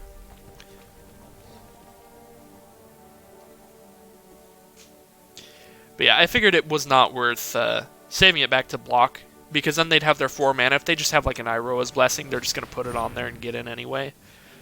Wow, they have Commanding Presence as well? I guess I'm just going to die to a bunch of cards I didn't see game 1. That is not good. Now they get 1/1 human soldier blockers. At least I get to keep my Chimera around, because that means they're not casting anything during my turn. Ooh, Shadow Sphere? Perfect. That is actually pretty great. I can also just Final Death the stupid Mana Core. Which, now that it has Commanding Presence on it, I think I'm just going to do that right now before they can sacrifice it for a Final Flyer. And since our Chimera has flying, we are still very much winning the race. So that didn't actually turn out so bad. However, from what we saw last game, they're almost definitely killing Chimera now. Or playing a good blocker for it. They did have multiple flyers. But we've got an Arachner in our grave now, and it's not quite active yet, but it's getting close. We need one more card in our grave to activate Arachner. Sending in the 1/1? Sure.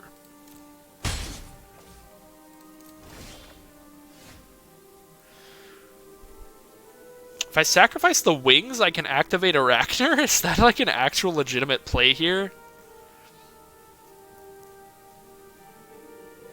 Because, I mean, then I won't have flying anymore, which is a little bit of a problem. But with the Shadow Sphere, I'll have Trample and Lifelink. And I'll have a 4/5 on board if I do that? That actually seems legit. Let's keep the pressure on.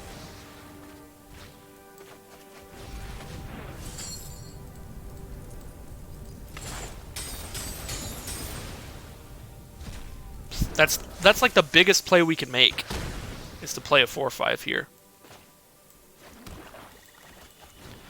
Now we get to drop the sphere out. It's ready for next turn.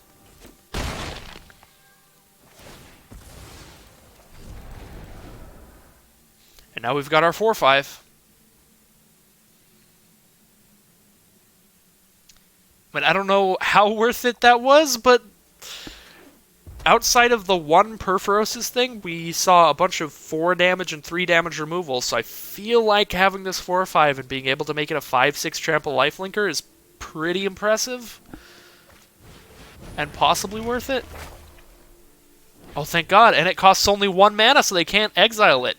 Because they only get to exile something with converted mana cost 3 or greater off of Elspeth Conquers Death. That could not have gone better. That could not have gone better.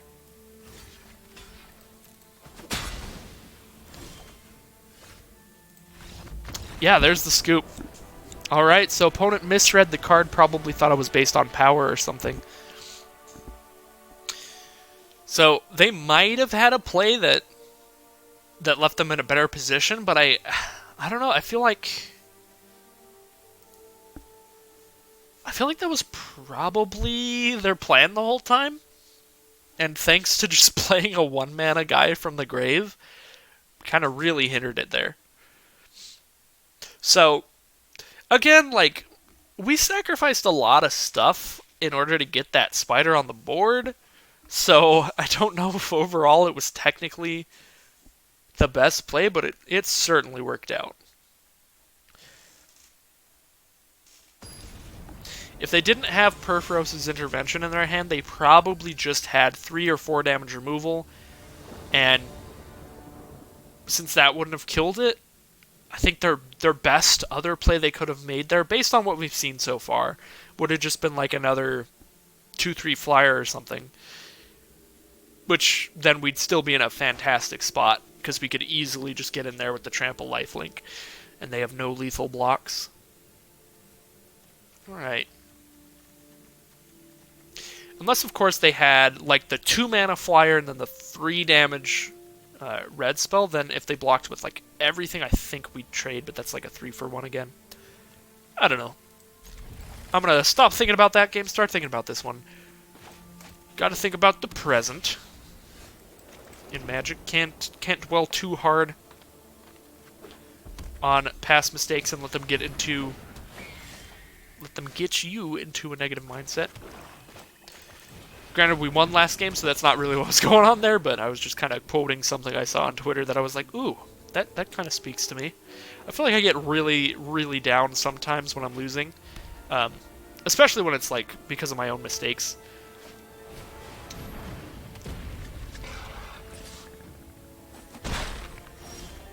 Alright, Transcendent Envoy and Dreamstalker Mana Core, and our only options on turn 3 are 1 toughness creatures.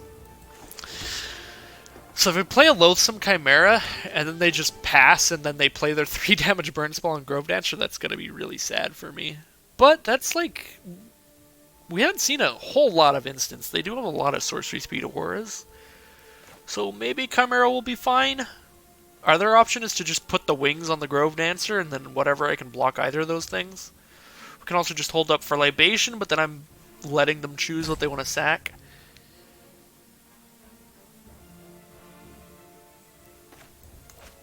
I'm just going to play the Chimera. It can definitely go bad for me, but the only way that it goes really bad for me requires them to wait until my turn to kill it. Because if they just kill it regularly during their turn, that's fine. Because they're not getting any extra value off of it. But if they're getting the value of being able to use a removal spell on my Grove Dancer and ping off my Chimera at the same time, that's when it would be really bad for me. Okay, awesome. And they didn't get to kill it. So, just play our boy Polly. I think we just play our boy Polly.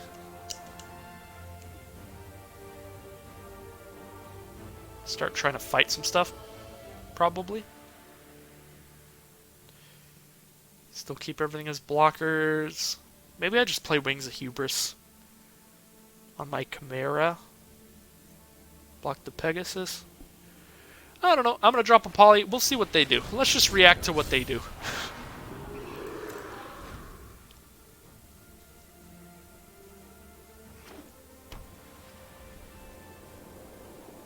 And they kill Polukranos.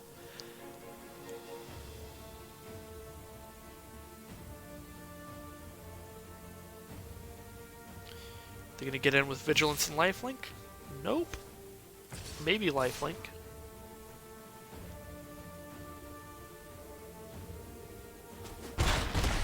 Okay. Just getting it in the air. Another Sunmane Pegasus. Okay. We have enough mana to fight once and play our wings.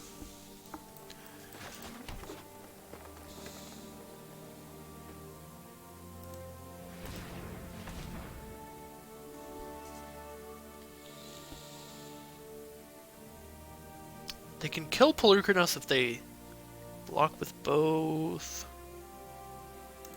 You know what? It's time for the Crackback squad. Let's just go in. Because they have to double block to kill Polukranos. Unless they have a 1-mana white instant? They have the +2/+2? That would be horrible, actually.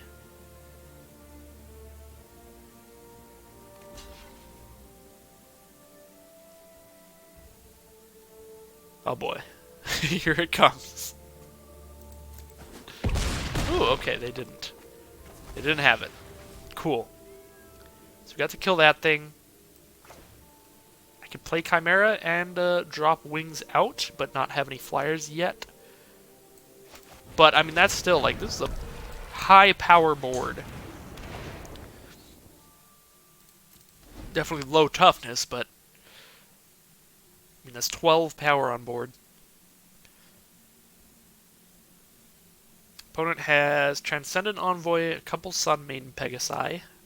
Is that the plural? Pegasi? Pegasus? Pegasus? I don't know. It's probably Pegasi.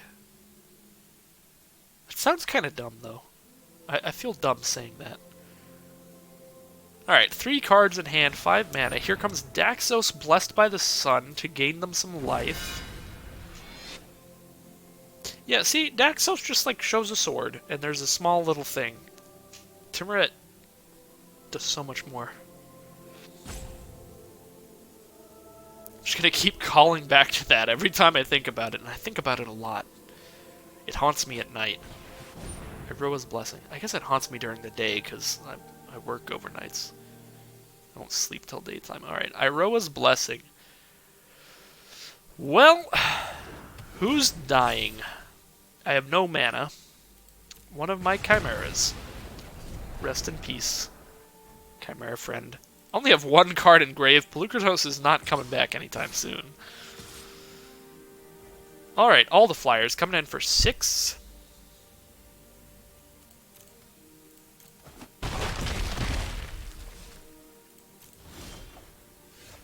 Another land.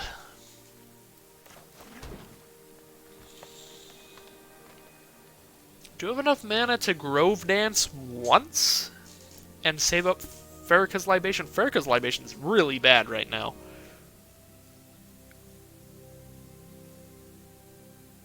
I just get rid of one of their dorks.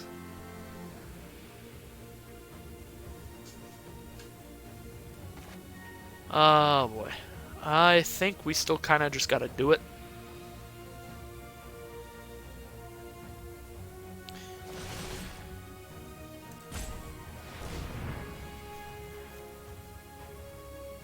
What is your choice?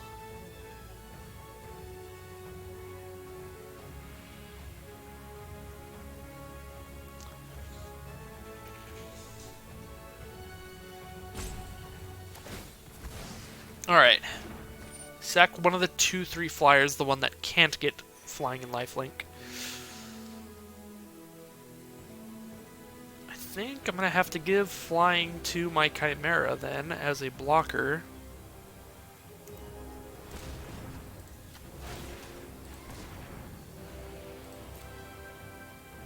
Pass the turn, because Daxos has 4 toughness against my 2 toughness attackers. And 2 power attackers, more importantly.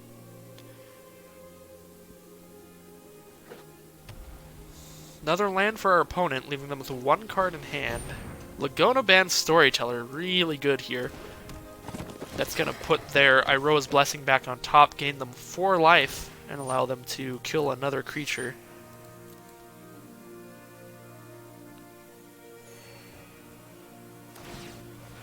Gonna give Vigilance and Lifelink. I think we just trade, because there are other options to take 4, and we're only at 9. This game's not looking so hot. They've gained a lot of life this game thanks to Daxos plus Laguna Band Storyteller, so they're up at 22 now. Sending in Daxos as well. So yeah, I mean, I'd like to kill Daxos, so I'm going to double block Daxos. Daxos is sitting at 2/5 right now, but once Sunmane Pegasus dies, Daxos will be down to 4 toughness, making double blocking with both my 2/2s a lethal block. Cool. So we're left with Polukratos on the board, because I don't think they want to put it in our grave. Even though we only have 4 cards in grave right now, it is definitely a scary proposition to have that in the grave. So we're in a really bad spot. We know what they're going to draw. They're going to draw a spell to deal 4 to a creature. So if I just escape a Chimera, they're just going to kill it. But if I don't, they get to kill Polukratos, which is our only blocker right now, and then they do 6 damage, and I'm at 7 life. So really not where I want to be. And Polukratos can't even profitably fight anything right now. I think we just play a land. I think we legitimately just play a land, equip our wings, and pass.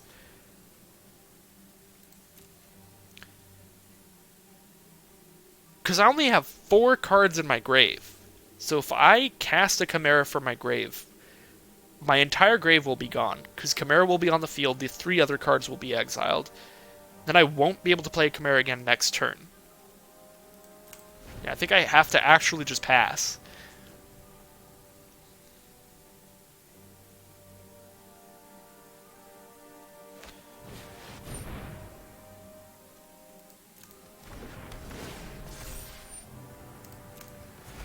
Because if I didn't play a Chimera from grave, I would be able to keep my Polukratos, which is completely worthless on the field.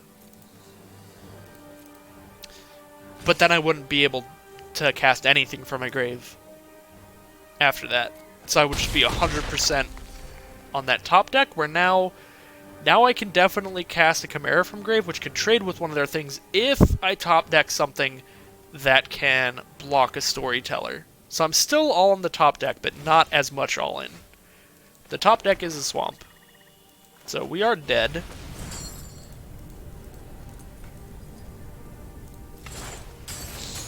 But yeah, this play left me an out of drawing a 2-mana creature, one of my Skola Grave Dancers or my Grove Beetle, because as you can see, I got the Chimera out with the Wings of Hubris on it, and 2 mana untapped, so if I drew one of my 2-mana 2/2s, I could play it, block the Laguna Band Storyteller, and then their field would be just a 3/4 on the ground, which I have a lot more outs to than just a 3/4 in the sky.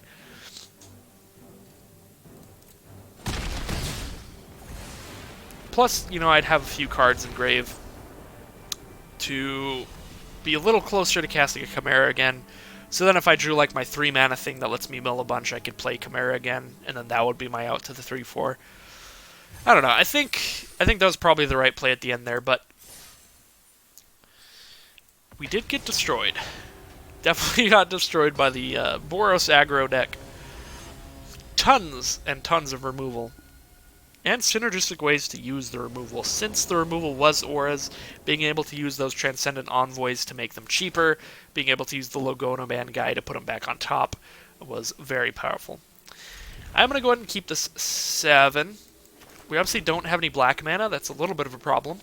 But we've got 3 cards we can play around with, even if we don't draw our swamp, and they're pretty strong cards.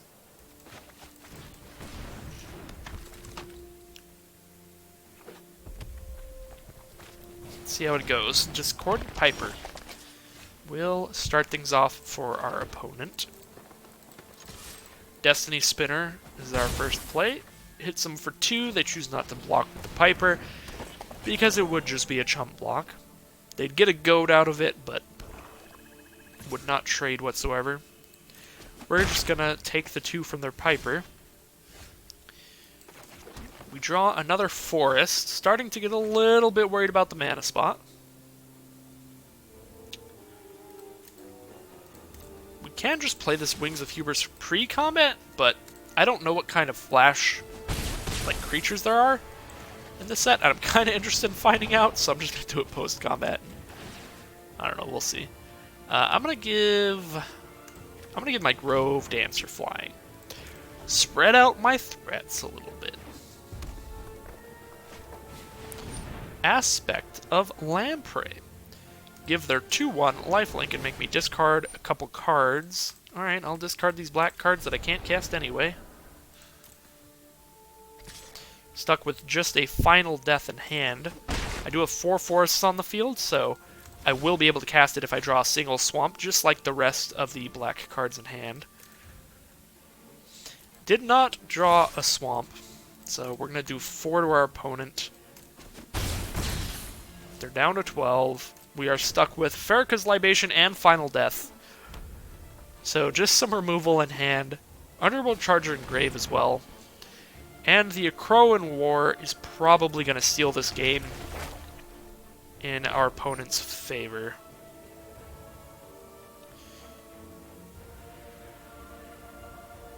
If I sack Wings of Hubris, I could kill the Grove Dancer, I guess. Yeah, why not? Wings isn't really doing much here. Let's see if it dies at end of turn still. I think that's how it works. Nope.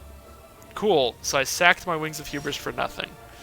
Alright, well, PSA, if you sacrifice Wings of Hubris, and then your opponent gains control of whatever says that it's going to get sacrificed at the end step, it's not going to get sacrificed at the end step. Because it's not under your control anymore. Alright, well, at least we learned something this game. I was not going to survive the Akroan War either way. Probably. I'm going to let Farrakhan's spawn go to the grave, so I can cast it from the grave and make them sacrifice a creature. This way I can also cast the Horn Beetle. But yeah, I don't think I don't think our wings was going to affect this game very much, regardless. Because we're definitely on the defensive now. Next turn we have to attack with all our creatures. I think I just saved the 2/3 back, so I don't have to block with the Horn Beetle this turn.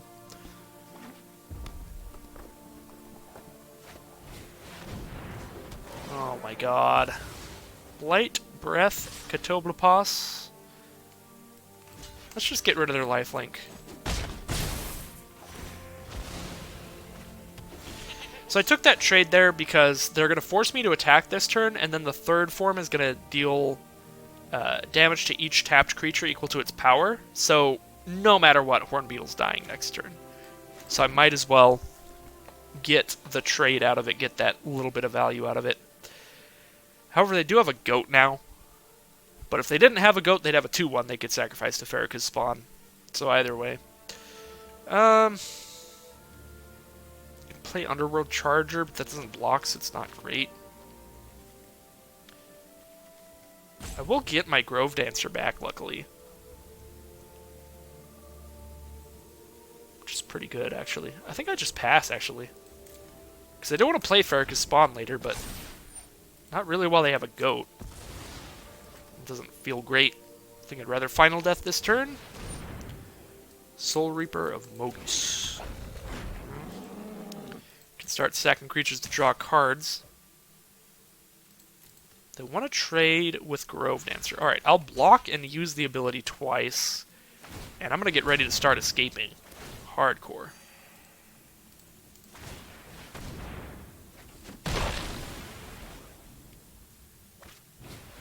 Underworld Ragehound from our opponent.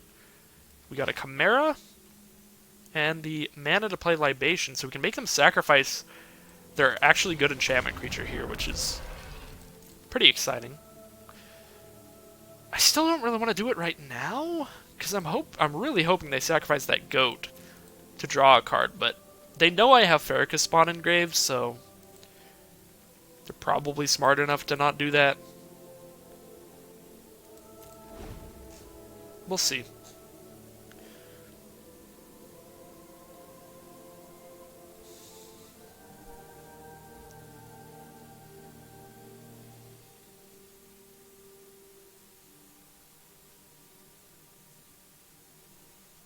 Just gonna go to combat. Send in with the Underworld Ragehound. Does have to attack. This doesn't mean a whole lot. We have 11 cards in grave. They have 4. Requires 3 exiles to bring that back, and then it comes back as a 4/2. I think I'm not going to block. I think I'd still rather try to Final Death that if they don't play anything else. Underworld Fires deals 1 to each creature and each planeswalker. If a permanent dealt damage this way would die this turn, exile it instead. Wow. So that exiles my Chimera, but it also exiles their Underworld Ragehound? I'm pretty fine with that. And now when I Farrakhan's Libation their Soul Reaper, it'll also be exiled. I'm actually really fine with that. That also killed their goat. So next creature they play, I can confirm it dies to Farrakhan's spawn. I can even just not play Libation here then, and just play Farrakhan's spawn, because now they only have 1 creature. And I guess that's what I'm doing. Let's pick out the lands, I guess. 1, 2, 3.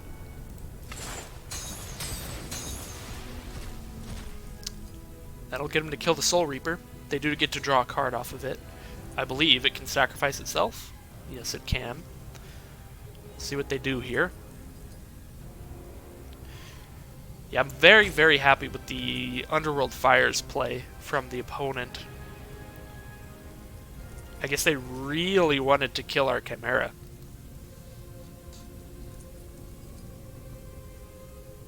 Opponent going into the think tank here. Could also just be grabbing some food or a drink or going to the restroom. You really never know. There is no emote for BRB. That is one timeout used from our opponent. Farrakhan's spawn just chilling on the stack. Look at all those chains. I do think the escape animation is pretty nice. I was about to say the undergrowth animation. I swear, my brain, it just does not, it's not work right. I just associate the wrong stuff and say the wrong things all the time. Alright, Farrakhan's spawn gonna force them to sacrifice something. I assume they sack Soul Reaper now to its ability in order to get some value out of it. Yep. So opponent is back. Opponent is drawing cards. Opponent is ready to play some more Magic. 4 cards in hand. 6 mana on board. Make that 7. Lampad of Death's Vigil is the play. 1/3 that allows him to sack stuff. No way! And the Portent of Betrayal to steal our 5/6 Farrakhan spawn and sacrifice it to the Lampad. Well, you know, that's kind of fine with me. I still have 7 cards in my grave, meaning I'm just going to play it again.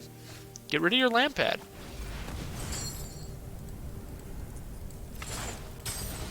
Get rid of your Lampad.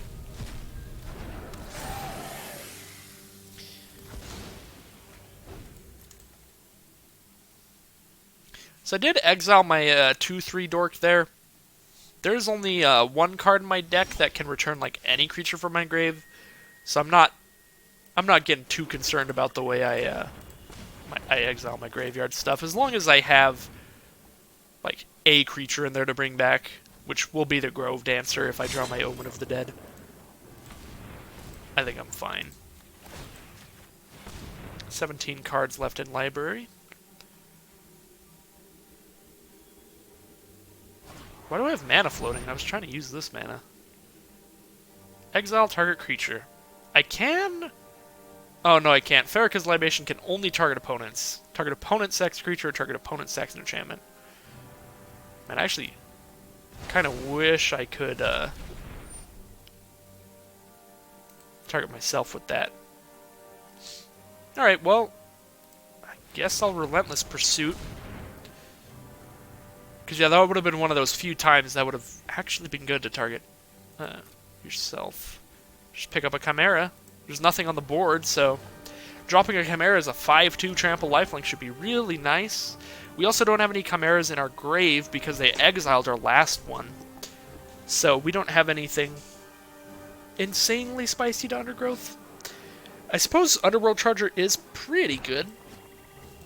But, you know, I really like having the oh shit button of being able to block. Just in case. Alright.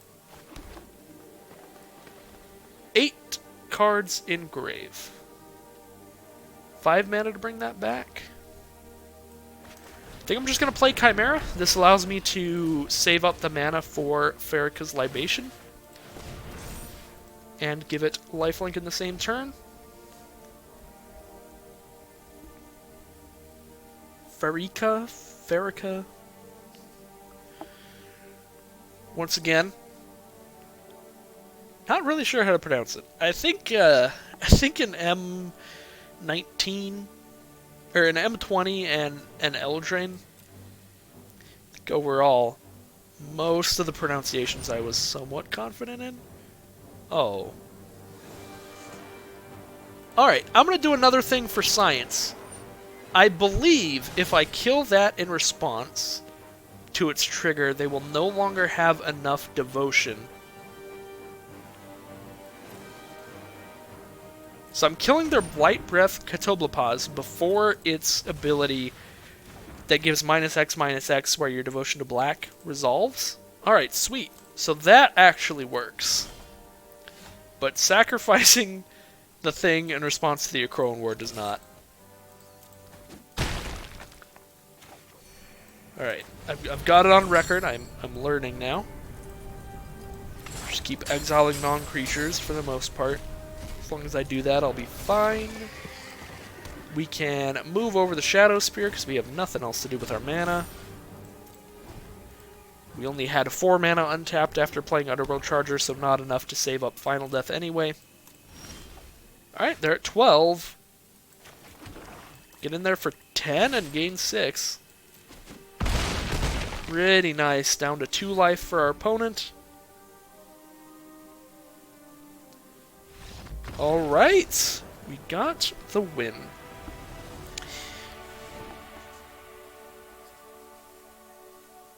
And I believe... Was that actually the same game that the Akroan War happened? Yeah, I think it was. So now we also have that knowledge of do not sacrifice your Wings of Hubris in response to the Akroan War or Portent of Betrayal or anything like that. Okay. So Lampet of Death's Vigil, it might be actually nice to have another copy of that in here so we can sacrifice our creatures in response to them trying to steal them. Other than that, did not see any flyers for Chainweb Arachneer or Gift of Growth. Or Nexus Warden for that matter. So I think that's all we really want to do here in the sideboard. Didn't see any Death Touchers for the Mirror Shield either. Alright, I'm going to throw a Lampet in here. We're going to go ahead and take something out. Maybe a Farrakha's Libation, actually. They are a sacrifice deck, which means they're going to have a lot of stuff that they're okay with sacrificing in the first place. Granted, it did have some okay targets. The second ability was actually pretty good, because we could make them sacrifice a Akroan War, or we could make them sacrifice Soul Reaper of Mogus. So I think just taking one of those out to make room for one more Lampad is definitely fine. I think that's the deck we want here. We also did see that card that does 1 damage to every creature, and then exiles everything dealt damage this way. It's like maybe we cut a Chimera instead of a Farrakha's Libation. But I think one of those two are definitely the most likely cuts. I'm just going to roll with how I said it at first, just cutting the Libation to put in the Lampad.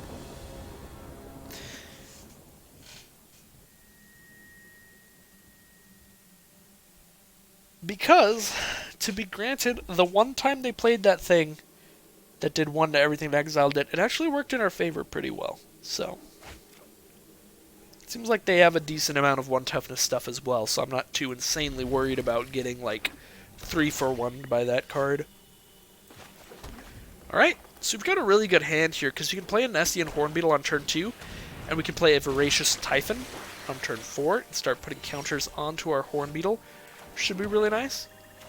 Our opponent did start the game with the 2-mana 2/1 Death Toucher, so maybe throw in that Mirror Shield, reflect the Death Touch back onto itself. Flight Breath Catoblepas in the grave. That can't be how I don't know. Catoblepas. It's a long word with a lot of consonants. I feel like Catoblepas just sounds like kind of pretentious. Catoblepas. Okay. 2 lands for our opponent. The Mire Triton's out. Here comes a Mountain. And a Scavenging Harpy. That's true. I think we actually did see that Harpy last game.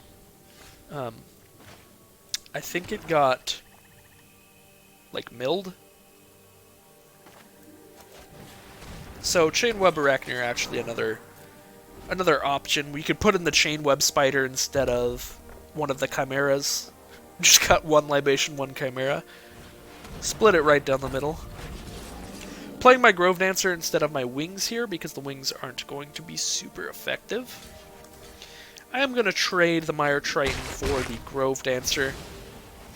That's definitely pretty much the weakest creature that I have that will trade for the Death Toucher. Now we will play Voracious Typhon to get a counter on our Hornbeetle so I can attack with my 3/3 into their 2/3 and presumably, or possibly, just keep attacking as it gets larger and larger.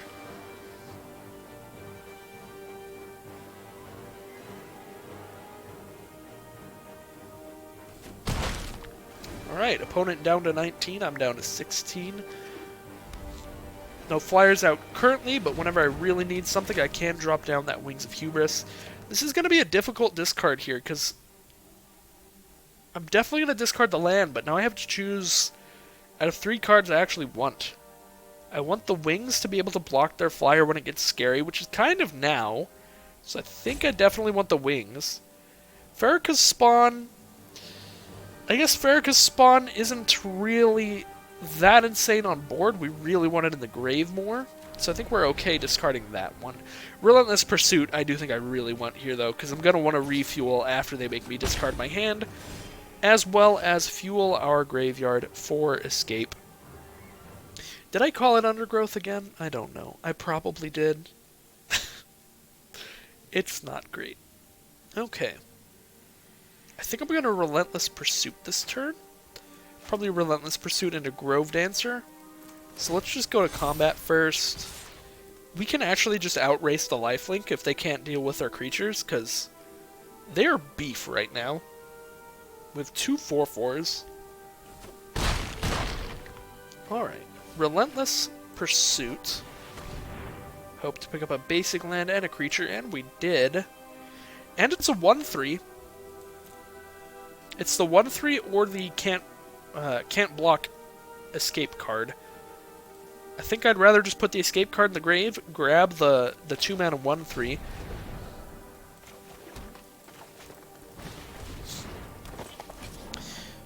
And I did just realize, because of the way that we tapped for that, we couldn't actually cast the 2-mana 1/3 that turn, unfortunately. It would have been a better play than the Grove Dancer, because it could block Soul Reaper of Mogus if they get like really aggressive here because they somehow have a board wipe or something.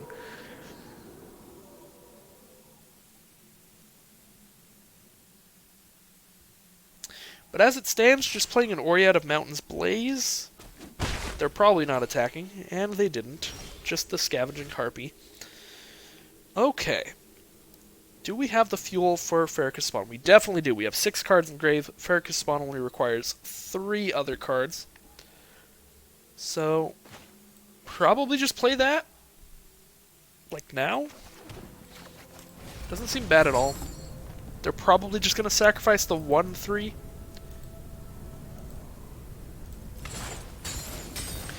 But my board is just getting overwhelming compared to theirs. We're getting low, though. I mean, we're at 12, but we're only taking 2 a turn because we just have massive blockers on the ground.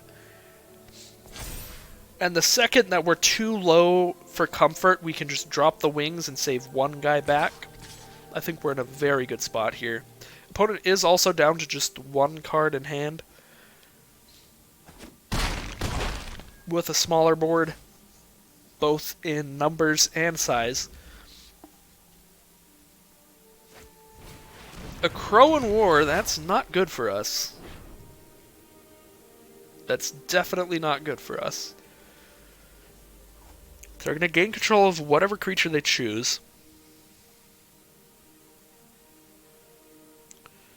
Just not the Horn Beetle. Horn Beetle is my boy. Alright, Farrakha's Spawn. That is fine. I will accept that. So if they didn't gain life this turn, we would have lethal off of Wings of Hubris onto Nessian Horn Beetle. Unfortunately, they're going to gain life like every turn, so that's not going to happen. Horn Beetle will be a 6/6 in combat, so we still get to send in. They'll probably just block with Farrakha's Spawn, but that is a thing. If I attack with everybody, actually, they're going to have to block Horn Beetle and take 6. I can actually just kill them with this Lampad. So we just attack like this. They take 6, we play Lampad and sack 2 dudes. They got 1 card in hand. I don't think there's anything that would answer this. But, I mean, if there is... If there is, they'll definitely get the win. Because I'll be sacrificing my whole board to do that. I guess I'll just be sacrificing my 2/2 and my 1/3. Alright. Moment of truth. Can they survive this somehow?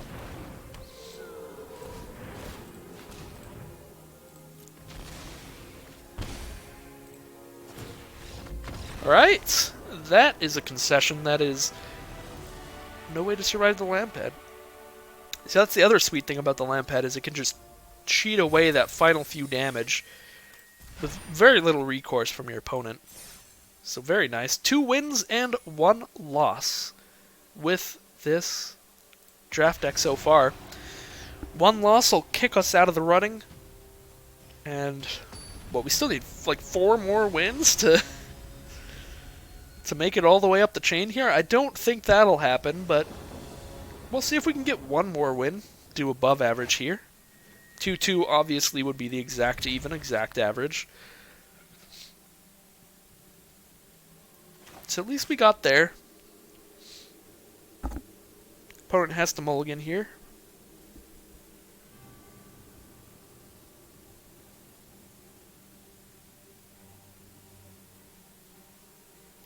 Time is it? See how long till work. Ooh! Oh, we got 2 hours left.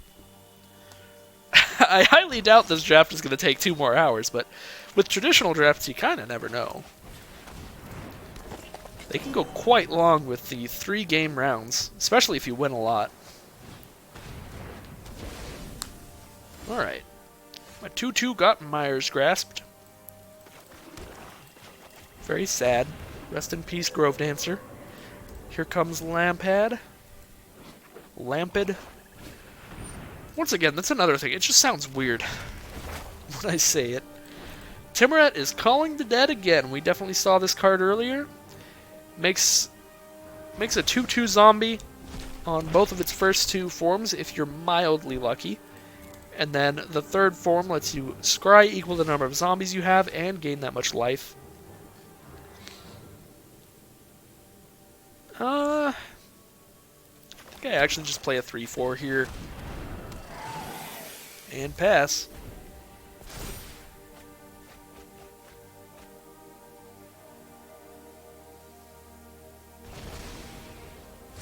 Alright, opponent did hit relevant targets on both of the first 2 steps of the saga. So 2 2/2 zombies for our opponent from Timoret Calls the Dead. They will drag my spawn to the underworld, but that is definitely fine with me. That is the best place for it to be. It's the grave. If they just exiled it, I would have been very sad. But killing it is definitely fine with me. Probably should have waited to play that land, in case I get like a forest and a 2-mana green creature here. Looks like nothing but lands here. Will pick up the forest.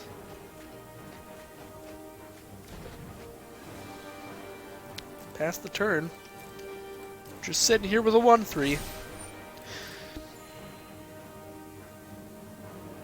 Opponent is stuck at 3 mana, 2 swamps, 1 island. But they are scrying 2 cards here, so they are likely to hit whatever land they need. Or at least more likely. Alright, there's the 4th land. And a Soul Reaper of Mogus. Sending in with the zombies, that's going to be 2 damage. Can only block 1 of them. Down to 18. Skola Grove Dancer off the top. Do have the mana and the cards to cast Farrak's Spawn. So that's going to be the play. Definitely more exciting than casting a Libation here, I think. And it is just going to kill a 2/2 zombie. Libation would actually kill a Soul Reaper, but if I'm casting a Libation, I'm casting a Libation and playing a 2/2. Whereas playing Spawn is playing a 5/6 and getting rid of one of their creatures in the same turn, which I think is just a lot cooler. Alright, I'm going to Relentless Pursuit again. We definitely have the fuel. for Farrak's spawn another time. And I am actually going to put the Underworld Charger in my hand and the land into the grave here. Alright. Send in with the 5/6. They block with the 2/2, the 3/5, and the 2/3. They want this thing dead, which is interesting, because it'll just come back. What is my best play here? If I Libation and just force them to sack a random creature, they just lose the 2/2 zombie and the 3/5. If I Libation and make them sack the enchantment guy, they lose the enchantment guy and the Kraken. So, I mean, either way, I'm killing the same stuff. So, let's just get it out of the way. Let's kill the Kraken.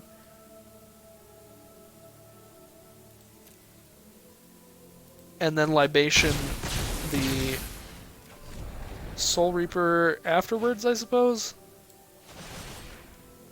Make him sack an enchantment. Alright. We have more cards in hand than opponent, as well as good cards in grave. But a 5/4 off the top's pretty good. Don't have the mana to Typhon and Libation, because I did let the land go to grave. I do like Typhon here. I am just going to play Typhon. And the reason being is because if I spawn, they're just going to sack a zombie to it. Then I have like a 5/6 versus a 5/4. I mean, Spawn was probably still better. But if I Typhon first here, I might be able to get, like, legit action going with the spawn and make the spawn make them sacrifice something good. They did just draw, like, a 1-mana 1/2 off the top, though, so they can just sacrifice garbage again. Let's send the Typhon in.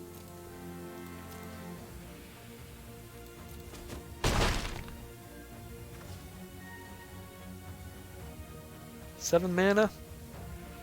Play spawn, then just sack an idol on this time. Just keep making more aggressive dudes.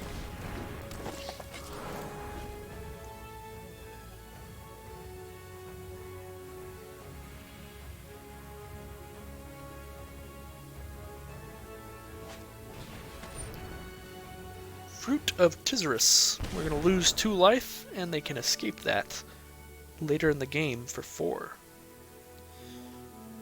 4 mana and just 3 other cards. They're going to escape it right now. Make us lose a couple more life. Luckily we have a Lamphead out, so I'm not too scared of that card. We're at 11 with Lamphead to potentially gain us life. Ooh, Pelucrados. Ooh, Pelucrados. Okay. Send in Typhon. I think that's actually all we can send in right now.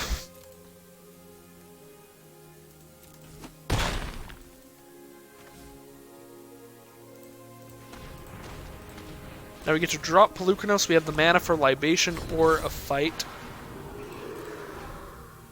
which is really good.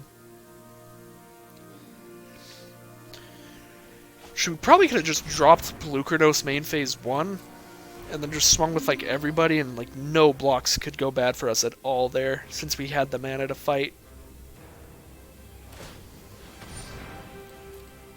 I'm definitely not playing ideally this game. I could be pushing my advantage more. I think I wanted the Farrak's spawn to kill something good so badly that I stopped it. Like, I let it stop me from playing the Farrak's spawn for like way too long. I probably should have just slammed the spawn out again, like the turn afterward.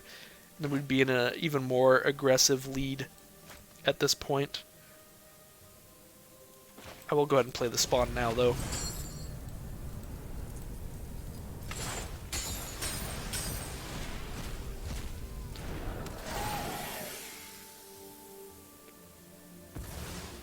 Sack the 1/2. Cool. Cool. Get in for 7.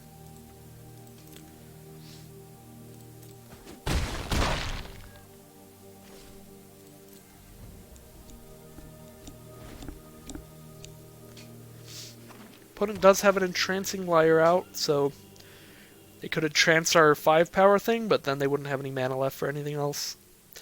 I believe we've got this game on lock. We've got a very, very strong field.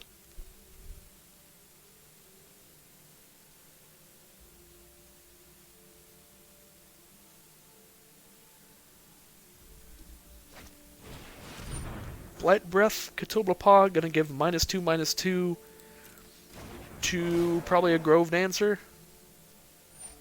That is the pick.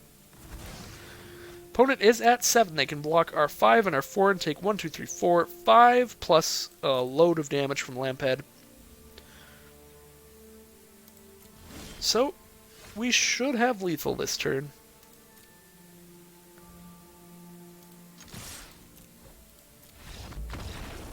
Illegal attacks. Try again. What? Well, either way, opponent did concede. Maybe the game was telling us illegal attacks because we didn't have an opponent when we attacked. Like maybe they conceded a second before it went to time there. So I'm just gonna click done here because I don't want to think too hard about the sideboarding process. Hopefully they sideboard pretty quickly as well.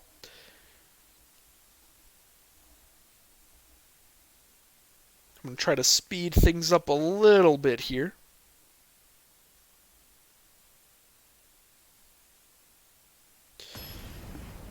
I don't feel like they had anything super particularly scary that I really need to side around. I think the main deck worked pretty well. Nothing particularly seems like a bad card against their deck. This is a bad hand, though. Gonna mulligan that one. And this is a good hand. Alright. Definite keep. I think I'm actually gonna get rid of the Wings of Hubris here. Because Relentless Pursuit, just letting us fuel into more action, is very powerful. And I definitely need that when my only action is a Horn Beetle. We are just drawing into straight gas right afterward, though. I'm actually going to play Destiny Spinner first. That way, if they do have blue counterspells, if they don't kill Destiny Spinner, alright, then they can't counter our later stuff. Gonna just drop down Underworld Charger here and get aggressive. We can Pursuit next turn. Oh wow, triple Pursuit. Probably gonna Pursuit here. They're stuck on 2 mana, so I'm actually gonna Horn Beetle. Right after I said probably gonna Pursuit. I want to get as much damage on this board as possible, as fast as possible, because they did get stuck on mana for a turn. So they're going to have a mildly slow start here. Alright, so they get to exile their enchantment to make a 2/2. You can make them sacrifice Timurat Calls the Dead. And they don't get another 2/2 out of it. They don't get any scry out of it. They do also have the potential of whiffing. Yeah, they have to hit a creature or enchantment in their next 3. Yeah, I'm just going to play Relentless Pursuit, and we will see if they whiff, because they do have the potential of that, I think. I'm going to pick up the Chimera. It'll trigger our Horn Beetle. And I want to get my Horn Beetle getting in on the action here, and it's not going to as long as it only has 2 power and toughness. Let's see what they hit. Land, land, land! They whiffed. Glad that I didn't Libation then. Because now they're just going to scry 1 card and gain 1 life. That definitely worked out very well for me. Not great for our opponent. Alright, so we can drop Chimera here. That allows Horn Beetle to start accumulating counters. I will attack with the Charger since it has Escape, but I'm not going to attack with the Horn Beetle, because Horn Beetle won't come back. And Horn Beetle keeps getting better the longer it's out. So I traded with the zombie there, because currently a 2-2 and a 2-3 do the same thing for my opponent with my current creatures, and if I killed the zombie, they wouldn't have any zombies on board, so then they lose the value off of the third part of Temeric Calls the Dead as well. They just don't get to scry at all. Alright, so 2-2-3s out means I think I want to play my wings on my Horn Beetle, so that Horn Beetle definitely won't trade. And I only need to hit one land in order to recast an Underworld Charger and make sure that Horn Beetle can keep getting counters. So I'm going to attack like this, and then I'll Omen of the Dead my Chimera, so worst case scenario, I can just recast Chimera. Best case scenario, I hit another land, and then I get back a Charger as a 5-5. Get really aggro here.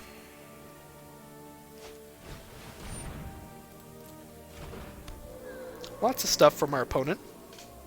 They have Soul Reaper of Mogus and Lampet of Death's Vigil as sacrifice outlets, and a Mire Triton on board, giving them a Death Touch blocker. We'll definitely pick up the Chimera with our Omen of the Dead and see what we draw. We did draw the land, so we can just bring back a Charger as a 5-5, but because of the fact that they have a 2-1 Death Toucher out now, I feel like Chimera just trades better than a 5-5 into that, because I'm not, like... Chimera's going to trade with anything anyway.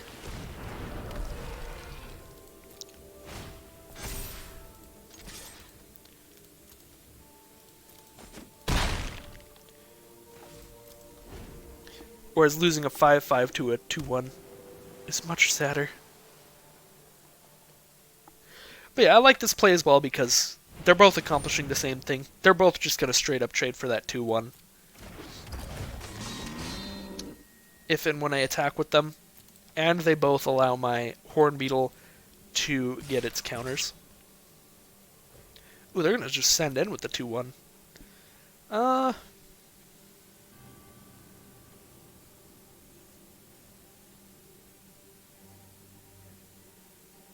You know, I get to trade with the Lampad or the Berserker off an attack now? I'm just going to not block it. I'm going to send in, actually.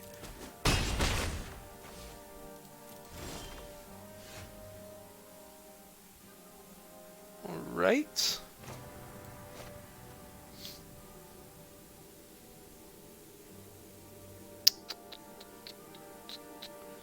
Horn Beetle will be at 6 here. I'm going to Relentless Pursuit, I think.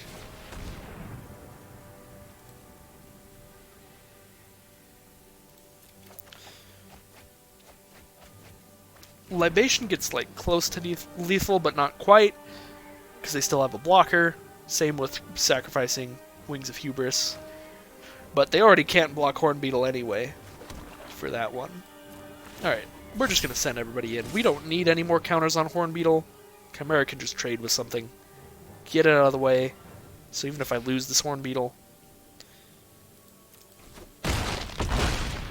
we just got to poke them for one more. And now we've traded with their Lampad as well, so if I draw my own Lampad, there's basically no way they can get out of this. And there's a Lampad. Wow, this is one of those picks. It's Pelucranos or Lampad. I'm gonna take the Lampad. Because Pelucranos I can just get back from my grave later. That'll be super insane. And Lampad is like lethal immediately. Even if they have removal and stuff like that. Alright, here comes a big old swing. Maybe they have pump spells and I just die. And I didn't account for that. But nope, looks like I do get to survive with 4. Oh, is this the Fruit of Tartarus? Okay. I would have been... If I lost to the Fruit of Tartarus for 4 there, I would have been very sad. Alright, looks like we don't actually need to do anything. We can just attack for 6. Alright.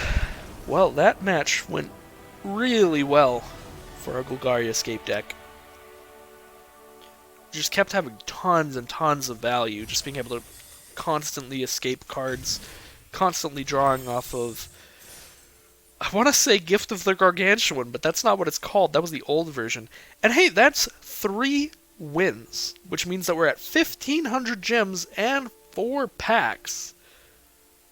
And these drafts cost 1,500 gems to play in. So, if you're pretty consistently do like right above average, or even if you just consistently do average, I think traditional drafts are a little bit better value than the ranked draft. Because yeah, if the worst you usually do is 2-2, which is like usually what I do, then you get like 800 gems and 3 extra packs, and then every time you get over that hump, like it's straight value because you get all your gems back and 4 additional packs. So we're very much in the value right now. We'll see how much longer that can last. I definitely need to grab myself a drink, but my computer is pretty old and not great at video editing and processing. So if you noticed last week, the sealed video that I played, I did edit it a little bit to cut out some breaks like that. I think that's honestly just not going to happen again until, for these long videos, until I finally get a new computer. Because processing the video legitimately takes 3 or 4 times as long as the video that I'm processing is. So if I process, like even if I just take the clips of this draft, if this draft ends up being like 2 hours flat, and I just go into the editor and I cut out a 2-minute break, and that's all. That's all the editing I did. Processing the video regardless, because it's a 2-hour long video, will take my computer somewhere between 6 and 8 hours. So, unfortunately, I don't think I'm going to be doing much editing of these videos in the near future. However, I am still going to maybe make edited videos every once in a while. Like, when I don't feel like doing a draft or a sealed, I might just, like, talk about the set like I've done before, where I've talked about, like, upcoming spoilers that I'm excited about. I might do that and just say, like, these are my favorite cards of the set, and here's why, or here's some design things that I enjoyed or didn't enjoy in the set. Might still do some edited videos like that, but those will definitely be shorter, like 10-minute style videos. So the processing won't actually take me a century. I think I'd rather play my 4-1 than my 3-3 here, because I should be able to keep this board clear, or at least have something that I'm fine with trading with. Alright, Omen of the Hunt for our opponent. Search for a basic land, put on the battlefield tapped. Alright, so they've got Traveler's Amulet and Omen of the Hunt, which like would make me think that they might be running... Ooh, this is going to be a really good libation. It would make me think that they could easily be splashing something. But they've only grabbed 2 colors of mana, so if they are splashing something, then they have their 3rd color basic in their hand and they don't want to reveal it. I don't think that's particularly likely. I think they're just playing a deck where they really want to hit all their land drops.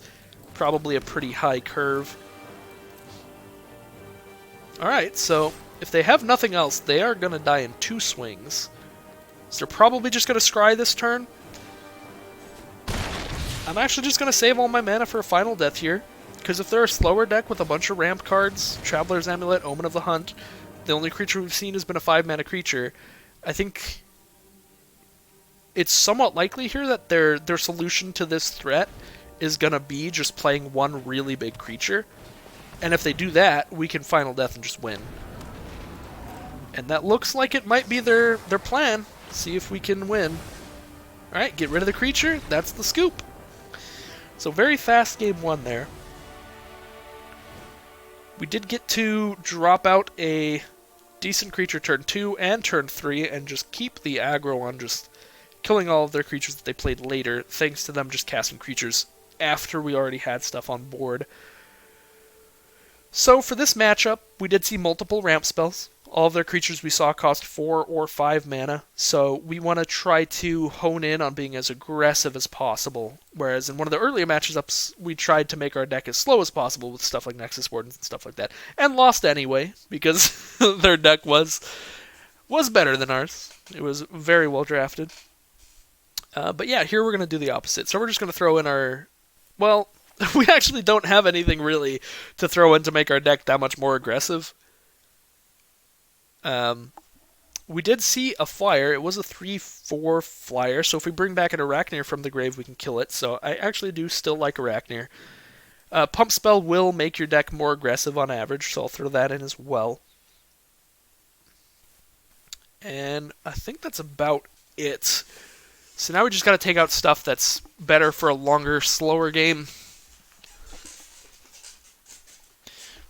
Bet you can hear all that. My chair is getting old, too.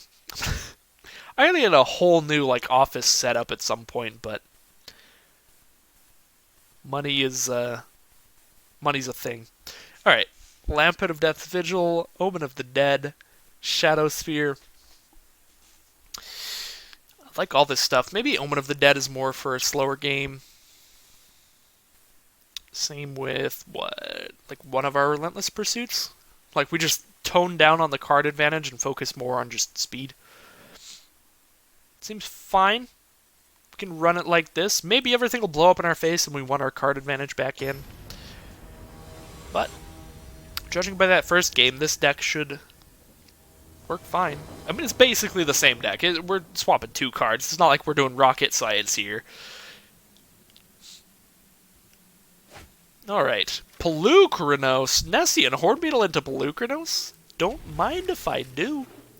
With the turn 3 Relentless Pursuit as well, to shove a few cards into our graveyard to get us started on escaping from the underworld. Opponent is on the play this game, which might be important. Binding of the Titans is actually good against our deck. They get to exile cards that matter. Unfortunately, they hit 3 lands, so I guess they exile 2 lands from our grave. Unless they don't have escape in their own deck. If they don't have escape in their own deck, they can exile their own stuff to gain life, which may happen. Nope, just exile our lands. Nyxborn Colossus, another card that definitely confirms they are very much a ramp deck over there. Eutropia is very scary with cards like Nyxborn Colossus. Whenever an enchantment enters their battlefield, they can put a +1/+1 counter on a creature they control and give it flying until end of turn. Which can be disastrously powerful with something as big as a 6/7. So I'm just going to attack here and offer the trade. They do not accept the trade. They don't want it whatsoever. But yeah, definitely not going to be blocking with the Hornbeetle to trade with that, because it's really likely they have some kind of enchantment creature here, and then they could just put a counter on Eutropia if they wanted to attack. And they wouldn't be attacking if they didn't want to trade and they didn't have backup anyway. Alright. Let's play the Swamp they know about. And unfortunately we don't have another green for this Voracious Typhon, which is a mild problem. Let's just play Pelucranos. Pelucranos is a boy. And puts a counter on our Nessian Hornbeetle. Get a big old threat there as well.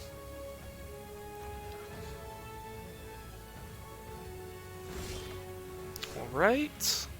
There's our second green, which is pretty nice.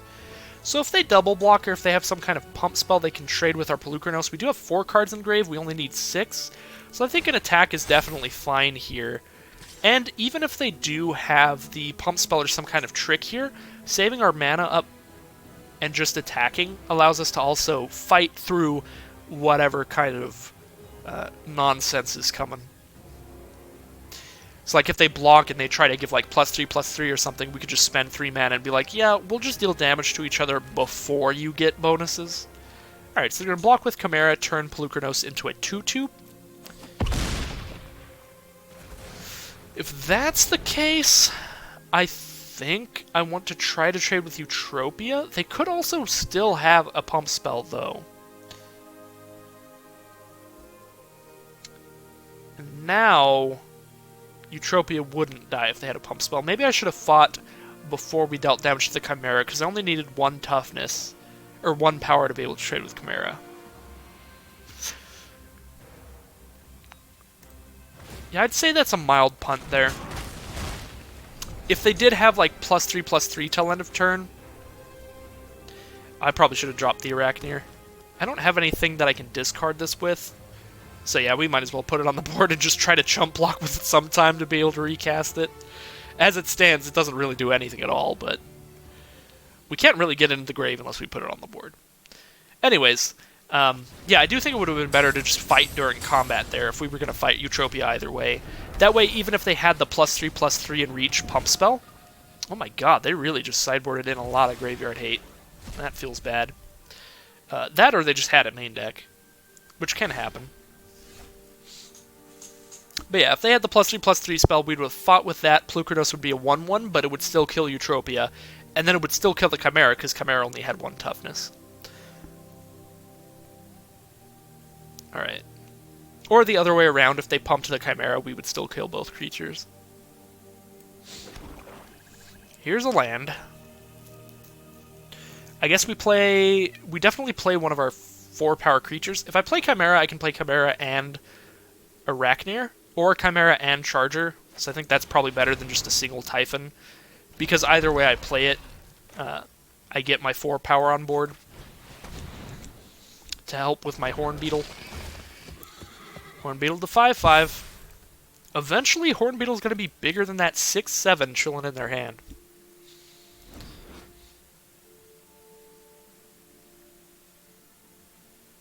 Alright, luckily that doesn't... This is not one of the graveyard hate cards that exiles like 1 card a turn. They just exile our whole graveyard once. Okay.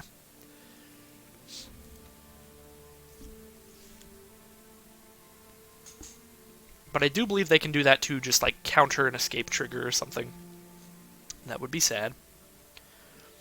7:47. I got 1 more hour? Get close to my deadline. Actually, no, I think I still have 2. I don't even know when I gotta go to work. That's how bad I am at life. Relentless Pursuit. And a Voracious Typhon. Hornbeetle will be a 6/6 now.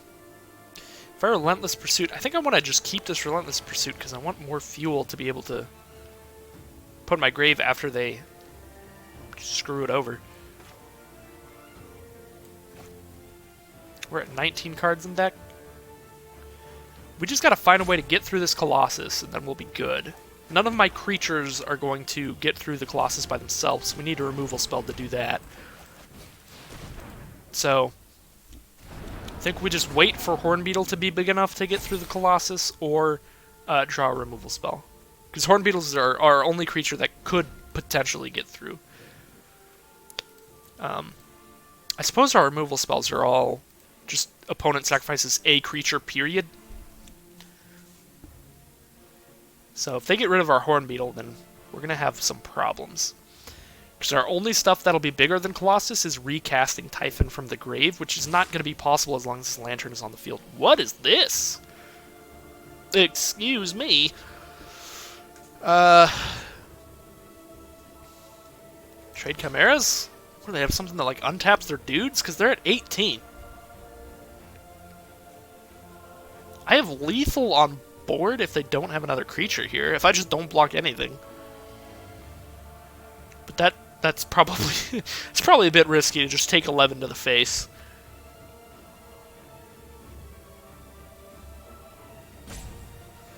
Yeah, because then, like, even if they just play a single other creature, no matter how poopy it is, I won't have a lethal crackback, which is bad.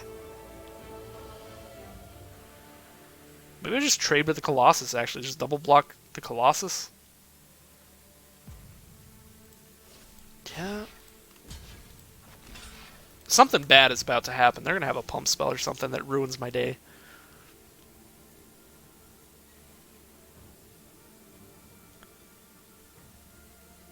What do you have? Show me. Show me. I suppose... I mean, this almost definitely gets them to crack the Lantern. But, I mean, I don't know how it works. I don't know if it will counter my escape if I try to cast an escape card and then respond with that. It probably will. Let me read that.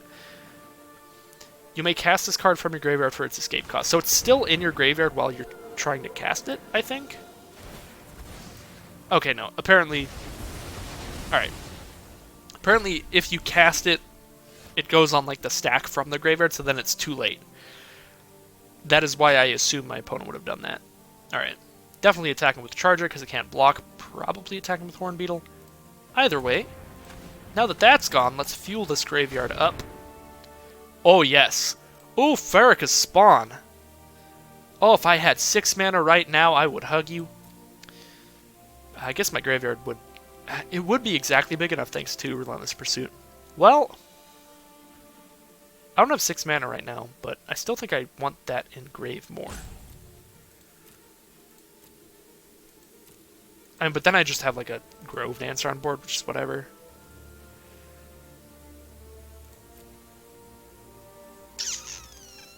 Dang. Alright, I'm going to pick up Farrakha's Spawn.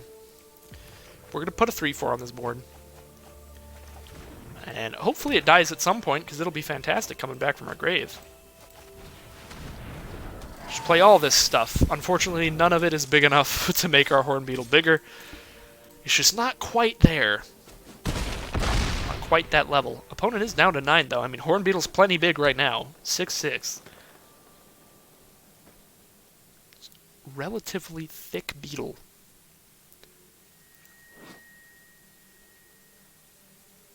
What is this artwork? Why is this beetle on a... like, on a scorpion tail or something? Ooh, don't do that. Oh, wait, do that. Very much do that. Thank you. Okay. I always forget. Oh, do that as well. Yes. Put my escape cards in my graveyard. Yeah, I always forget, like, I want this stuff in my grave, because it comes back better than before. Like, way better than before. See, now my Horn Beetle's going to get bigger. They can't block Horn Beetle lethally, even if they sack Chimera. Horn Beetle will be a 7/7 on the attack. This is sick.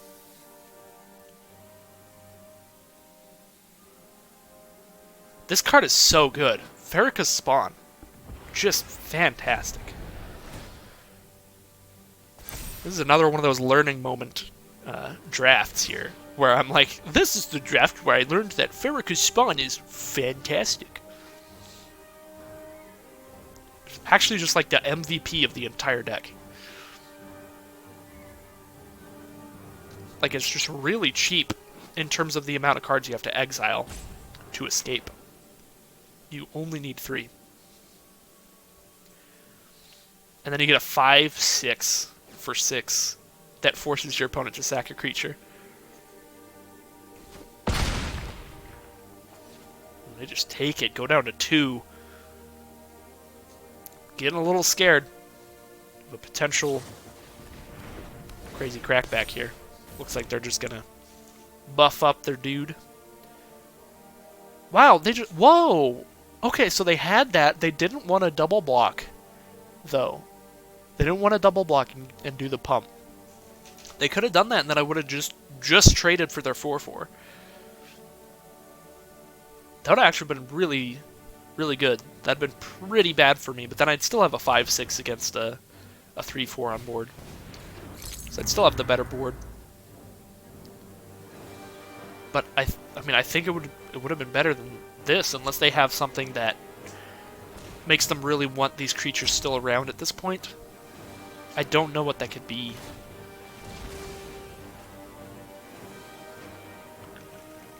Another Traveler's Amulet. Picks up an island. Sea God Scorn. Alright, that explains it.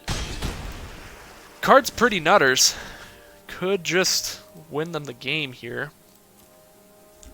Is my Lampet gone forever? Did it get exiled from my grave earlier? No. Alright, so Lampet. Lampet is the draw that we want. As far as what we want to do right now, we want blockers. So we probably play the Spawn as a 3/4 that is able to block Naiad without dying. We now play Grove Dancer as our chump blocker.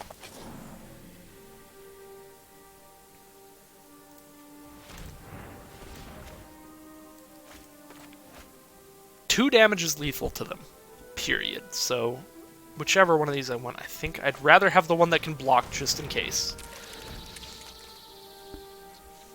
Alright. That was a terrifying turn last turn, but hopefully we can recover here.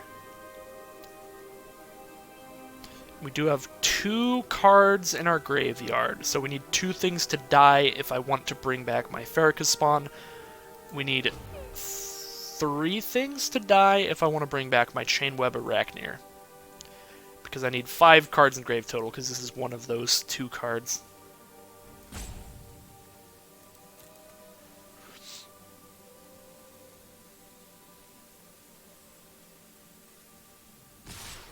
Oh, they're just going in. I don't like it. I don't like it at all.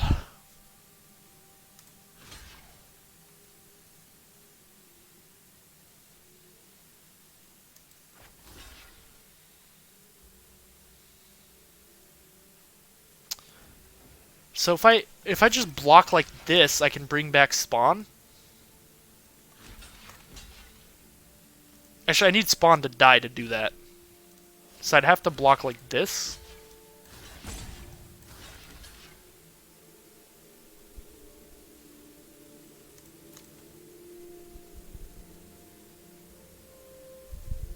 Yeah, I think we do that. I mean, I think we want a 5/6 on this board for sure. Elysian Caryatid, just a 1/1 here.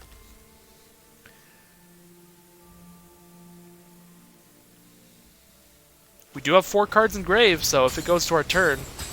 Alright, we get our 5/6 on board. However, that Elysian Caryatid gives them a really easy creature to sacrifice. They can just sack a 1/1. It's whatever. But then I do have a 5/6 blocker to 2/2 blocker, so I can block Chimera and I can block Brawler, both well. And I'll still have 4 mana after this, so I can also play my Chimera. Alright. I'm sorry, Spider.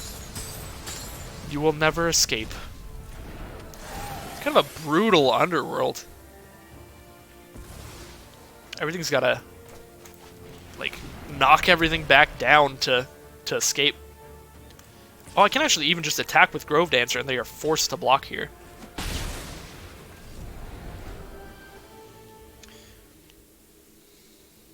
They do have 6 cards in grave, though, so Chimera just comes back again.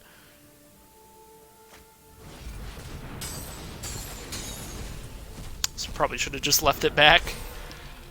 That was a little bit of some basic Magic gameplay there. Oh, we win! We drew the out.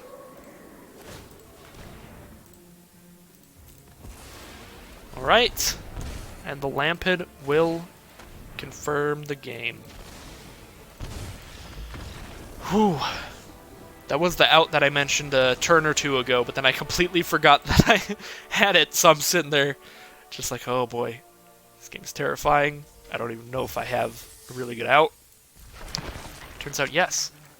Yes, I did. Alright. Wow. 4 wins, 1 loss, 1,800 gems in 5 packs. Minimum. Let us go into the final boss. Win or lose, this is the last round of Magic for our Golgari Polukranos Escape deck. However, I assume that's a pretty commonly drafted deck, so it's not like the only Golgari Polukranos Escape deck. Oh no, this is not how I want to start it out. I don't want to start it out with like a risky hand that I'm totally going to keep. Because if I hit a single land, Hornbeetle into Chimera is my favorite curve. Alright, show me any basic. Let's go.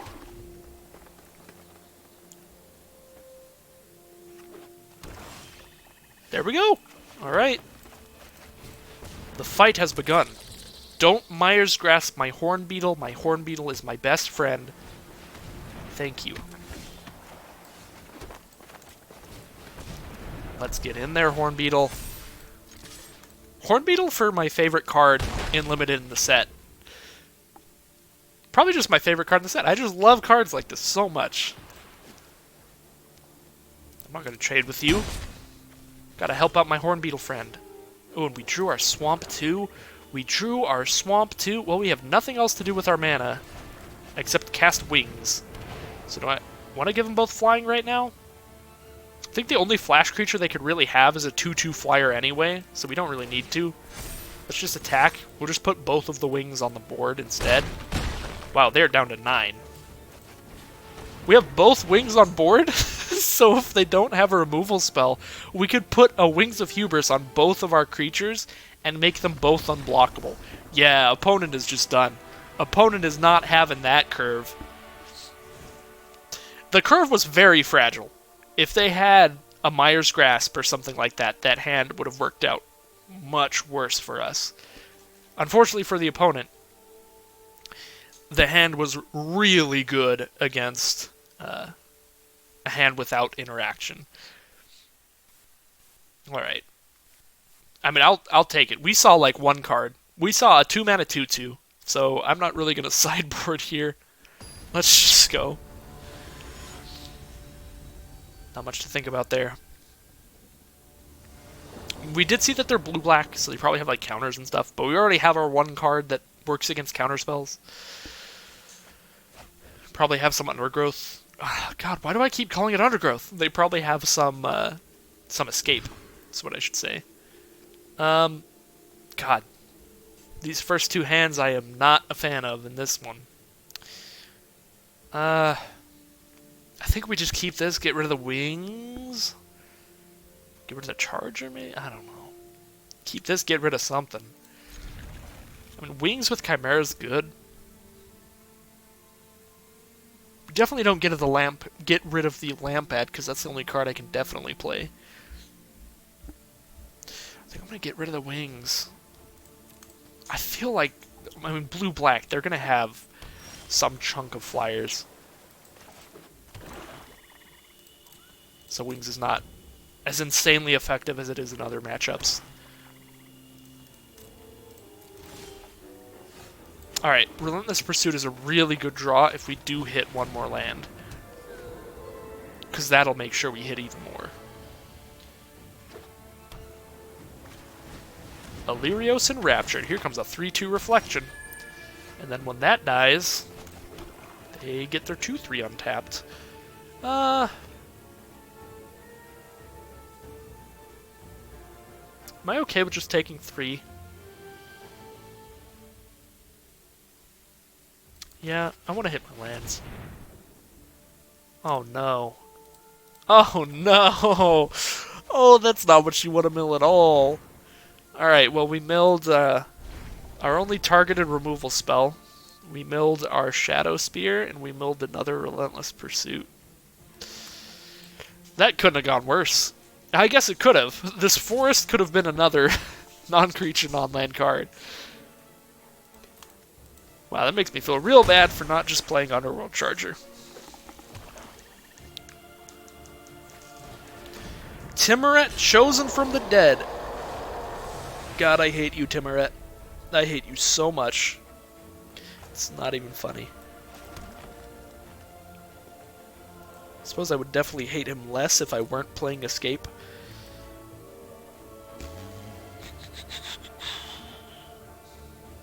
God, he's just so annoying, though. He's just like the demigod of, like, I'm just gonna hose one strategy. That's all I do. If you're not playing that strategy, well, I'll just sit here.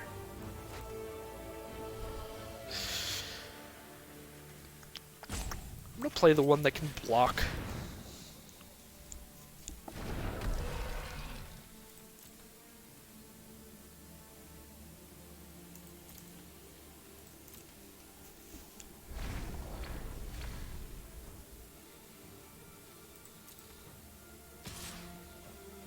Sending that 3/2 again.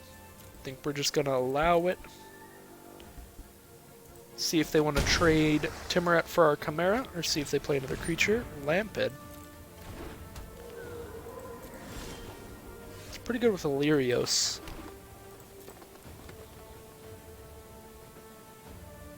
Yeah, this is all around just a bad time.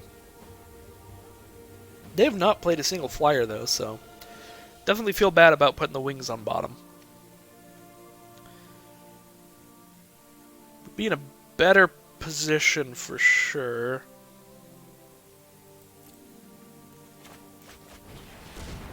Yeah, I just don't know what we can do here.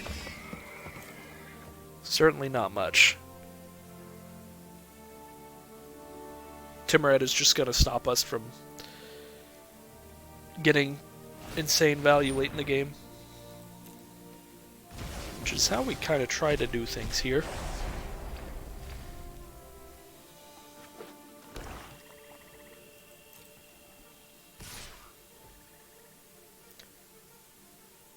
Yeah, I mean, whatever. We have to stop this 3-2 at some point. We'll let their Timuret get rid of our escape. I don't think Timuret is going away. At least anytime soon.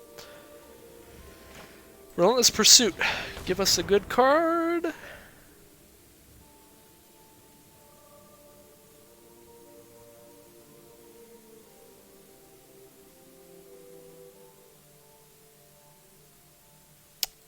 These are lands. 1 Wings of Hubris, 3 lands. Not exactly what I'm looking for. I mean, wings would be fine, but I can't draw the wings with the Relentless Pursuit.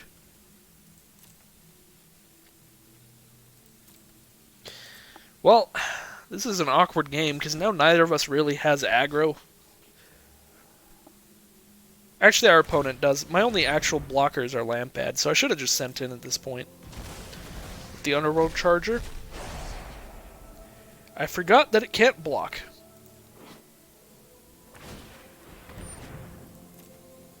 The horsey does not know how to stop running.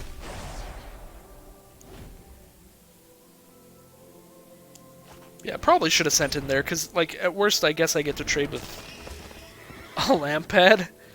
That actually is kind of bad. But on board, what would have happened is we would have traded with Timuret, which is good. But, I mean, they probably have something. So we got Pelucrados now. They only have 2 mana up. Let's just Pelucrados and stop Timuret and his dumb life. I'm done with it. I'm just done with it.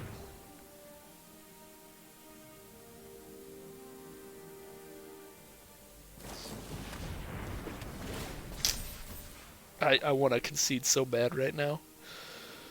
We still have a 6/6 out, like...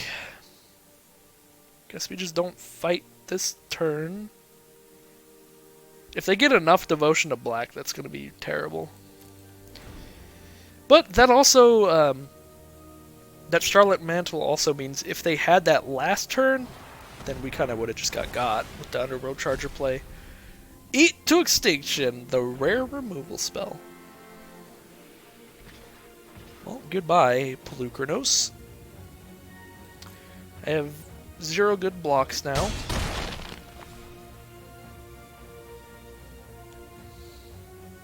Alright, well, fairly certain I'm going to lose this game. This is definitely a game that I could have played better. Should have been attacking with that horse, because, like, you know, I can't block. Who really cares? 3 cards in grave right now? I'll be dumping more in. I won't have the mana to play my spawn before they can Timuret it, though. If I just had, like, 3 cards in my sideboard that straight up just said destroy target Timuret, I would put them in for this matchup, because if it weren't for Timuret, I would be in a way better spot. Like, Pelucrados would still be gone forever, but be able to recast my Chimera, and more importantly, my Farrakhan spawn is really good. Here. Oh, we're just gonna die to a Grey Merchant?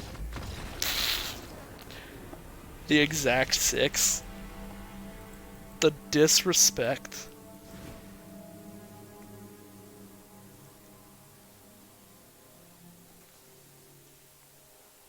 If you give me 1 second. My Windows just gave me a message. I don't know why.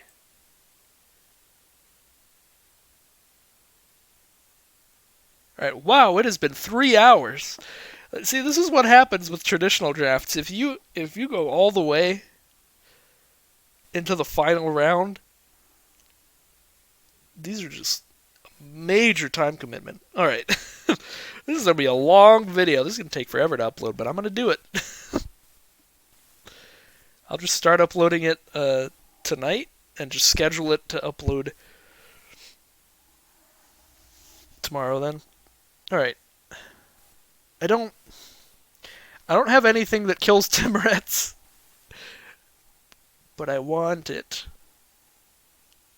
I'm just going to run it back. Hope for the best this time. If they don't cast Timoret, I think I'm in a good spot. Alright, let's play first. It says fine. It's not exciting because we don't have a good curve whatsoever. Alright. But we definitely have decent aggressive cards, even if they're coming out on turn 3 instead. Grim Physician starts it off for our opponent, so we're definitely playing our 3-3 rather than our 4-1.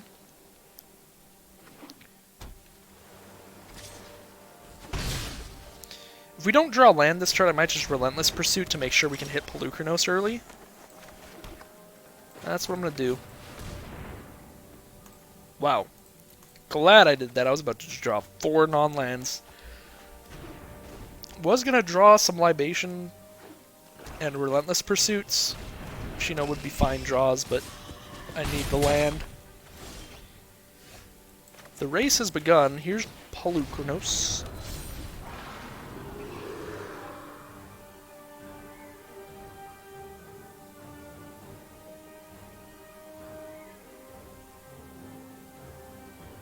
And I'm just going to operate under the assumption that they're not going to play Timoret this game and just aggressively kill things with Polukranos. Because I can cast them later. Because, like, if they do play Timoret in this game, I don't think it's going to matter what I do. I don't think there's much playing around that. Alright, and now we get to play some blockers. Hornbeetle. Chimera. Now we get counters on this Hornbeetle. Not going to attack into that field. Polukranos will just die, as well as Grim Physician could just kill Chimera. But now I can sit here and just suit up this Hornbeetle.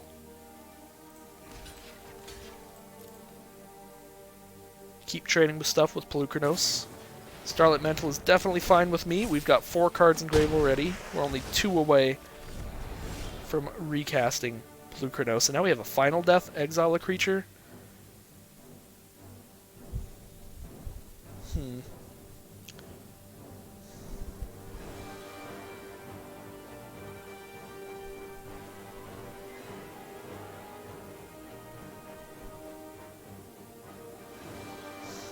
can just play another Chimera if we want to keep getting counters on the Hornbeetle.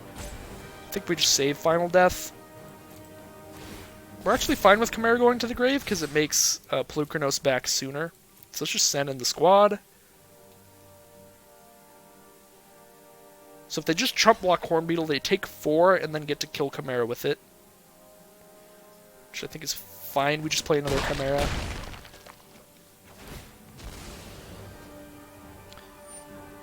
Yep.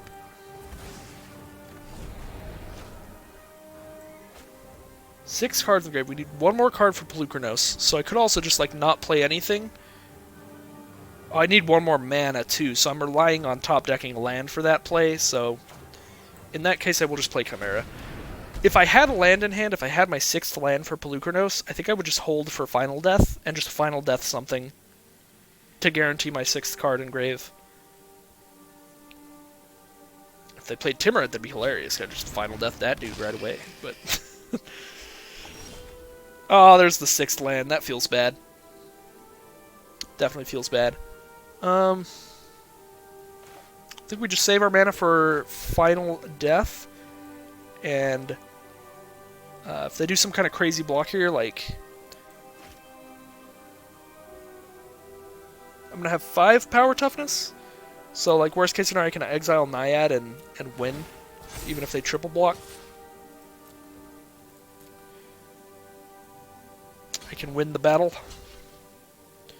Alright, they did not triple block, smart. I will Final Death Naiad, though. Just kill those two.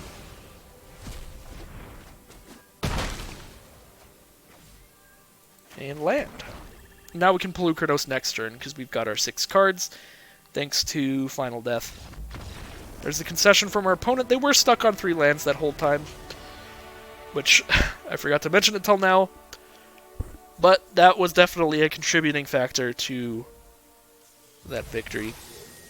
Alright, well, that went insanely well.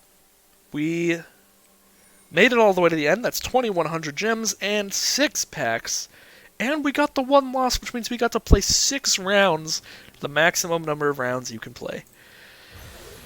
Whew, long draft there, but pretty great draft for our first traditional draft of Theros Beyond Death. Thank you all for watching.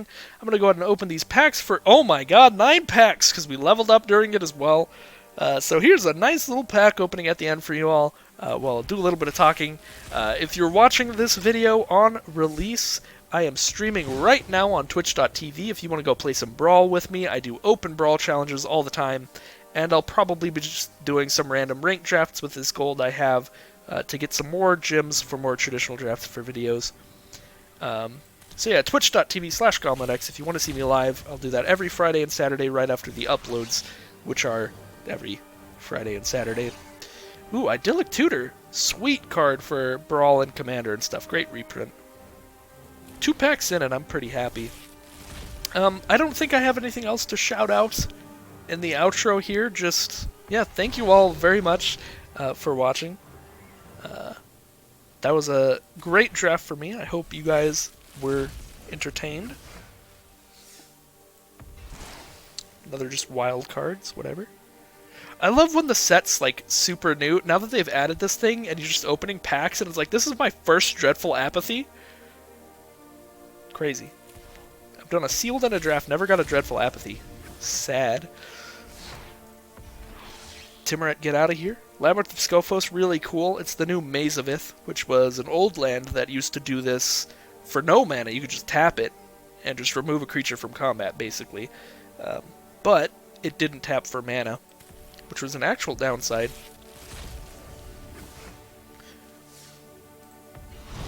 Perforos! Let's get a god, that's cool. Oh, that's my second Perforos?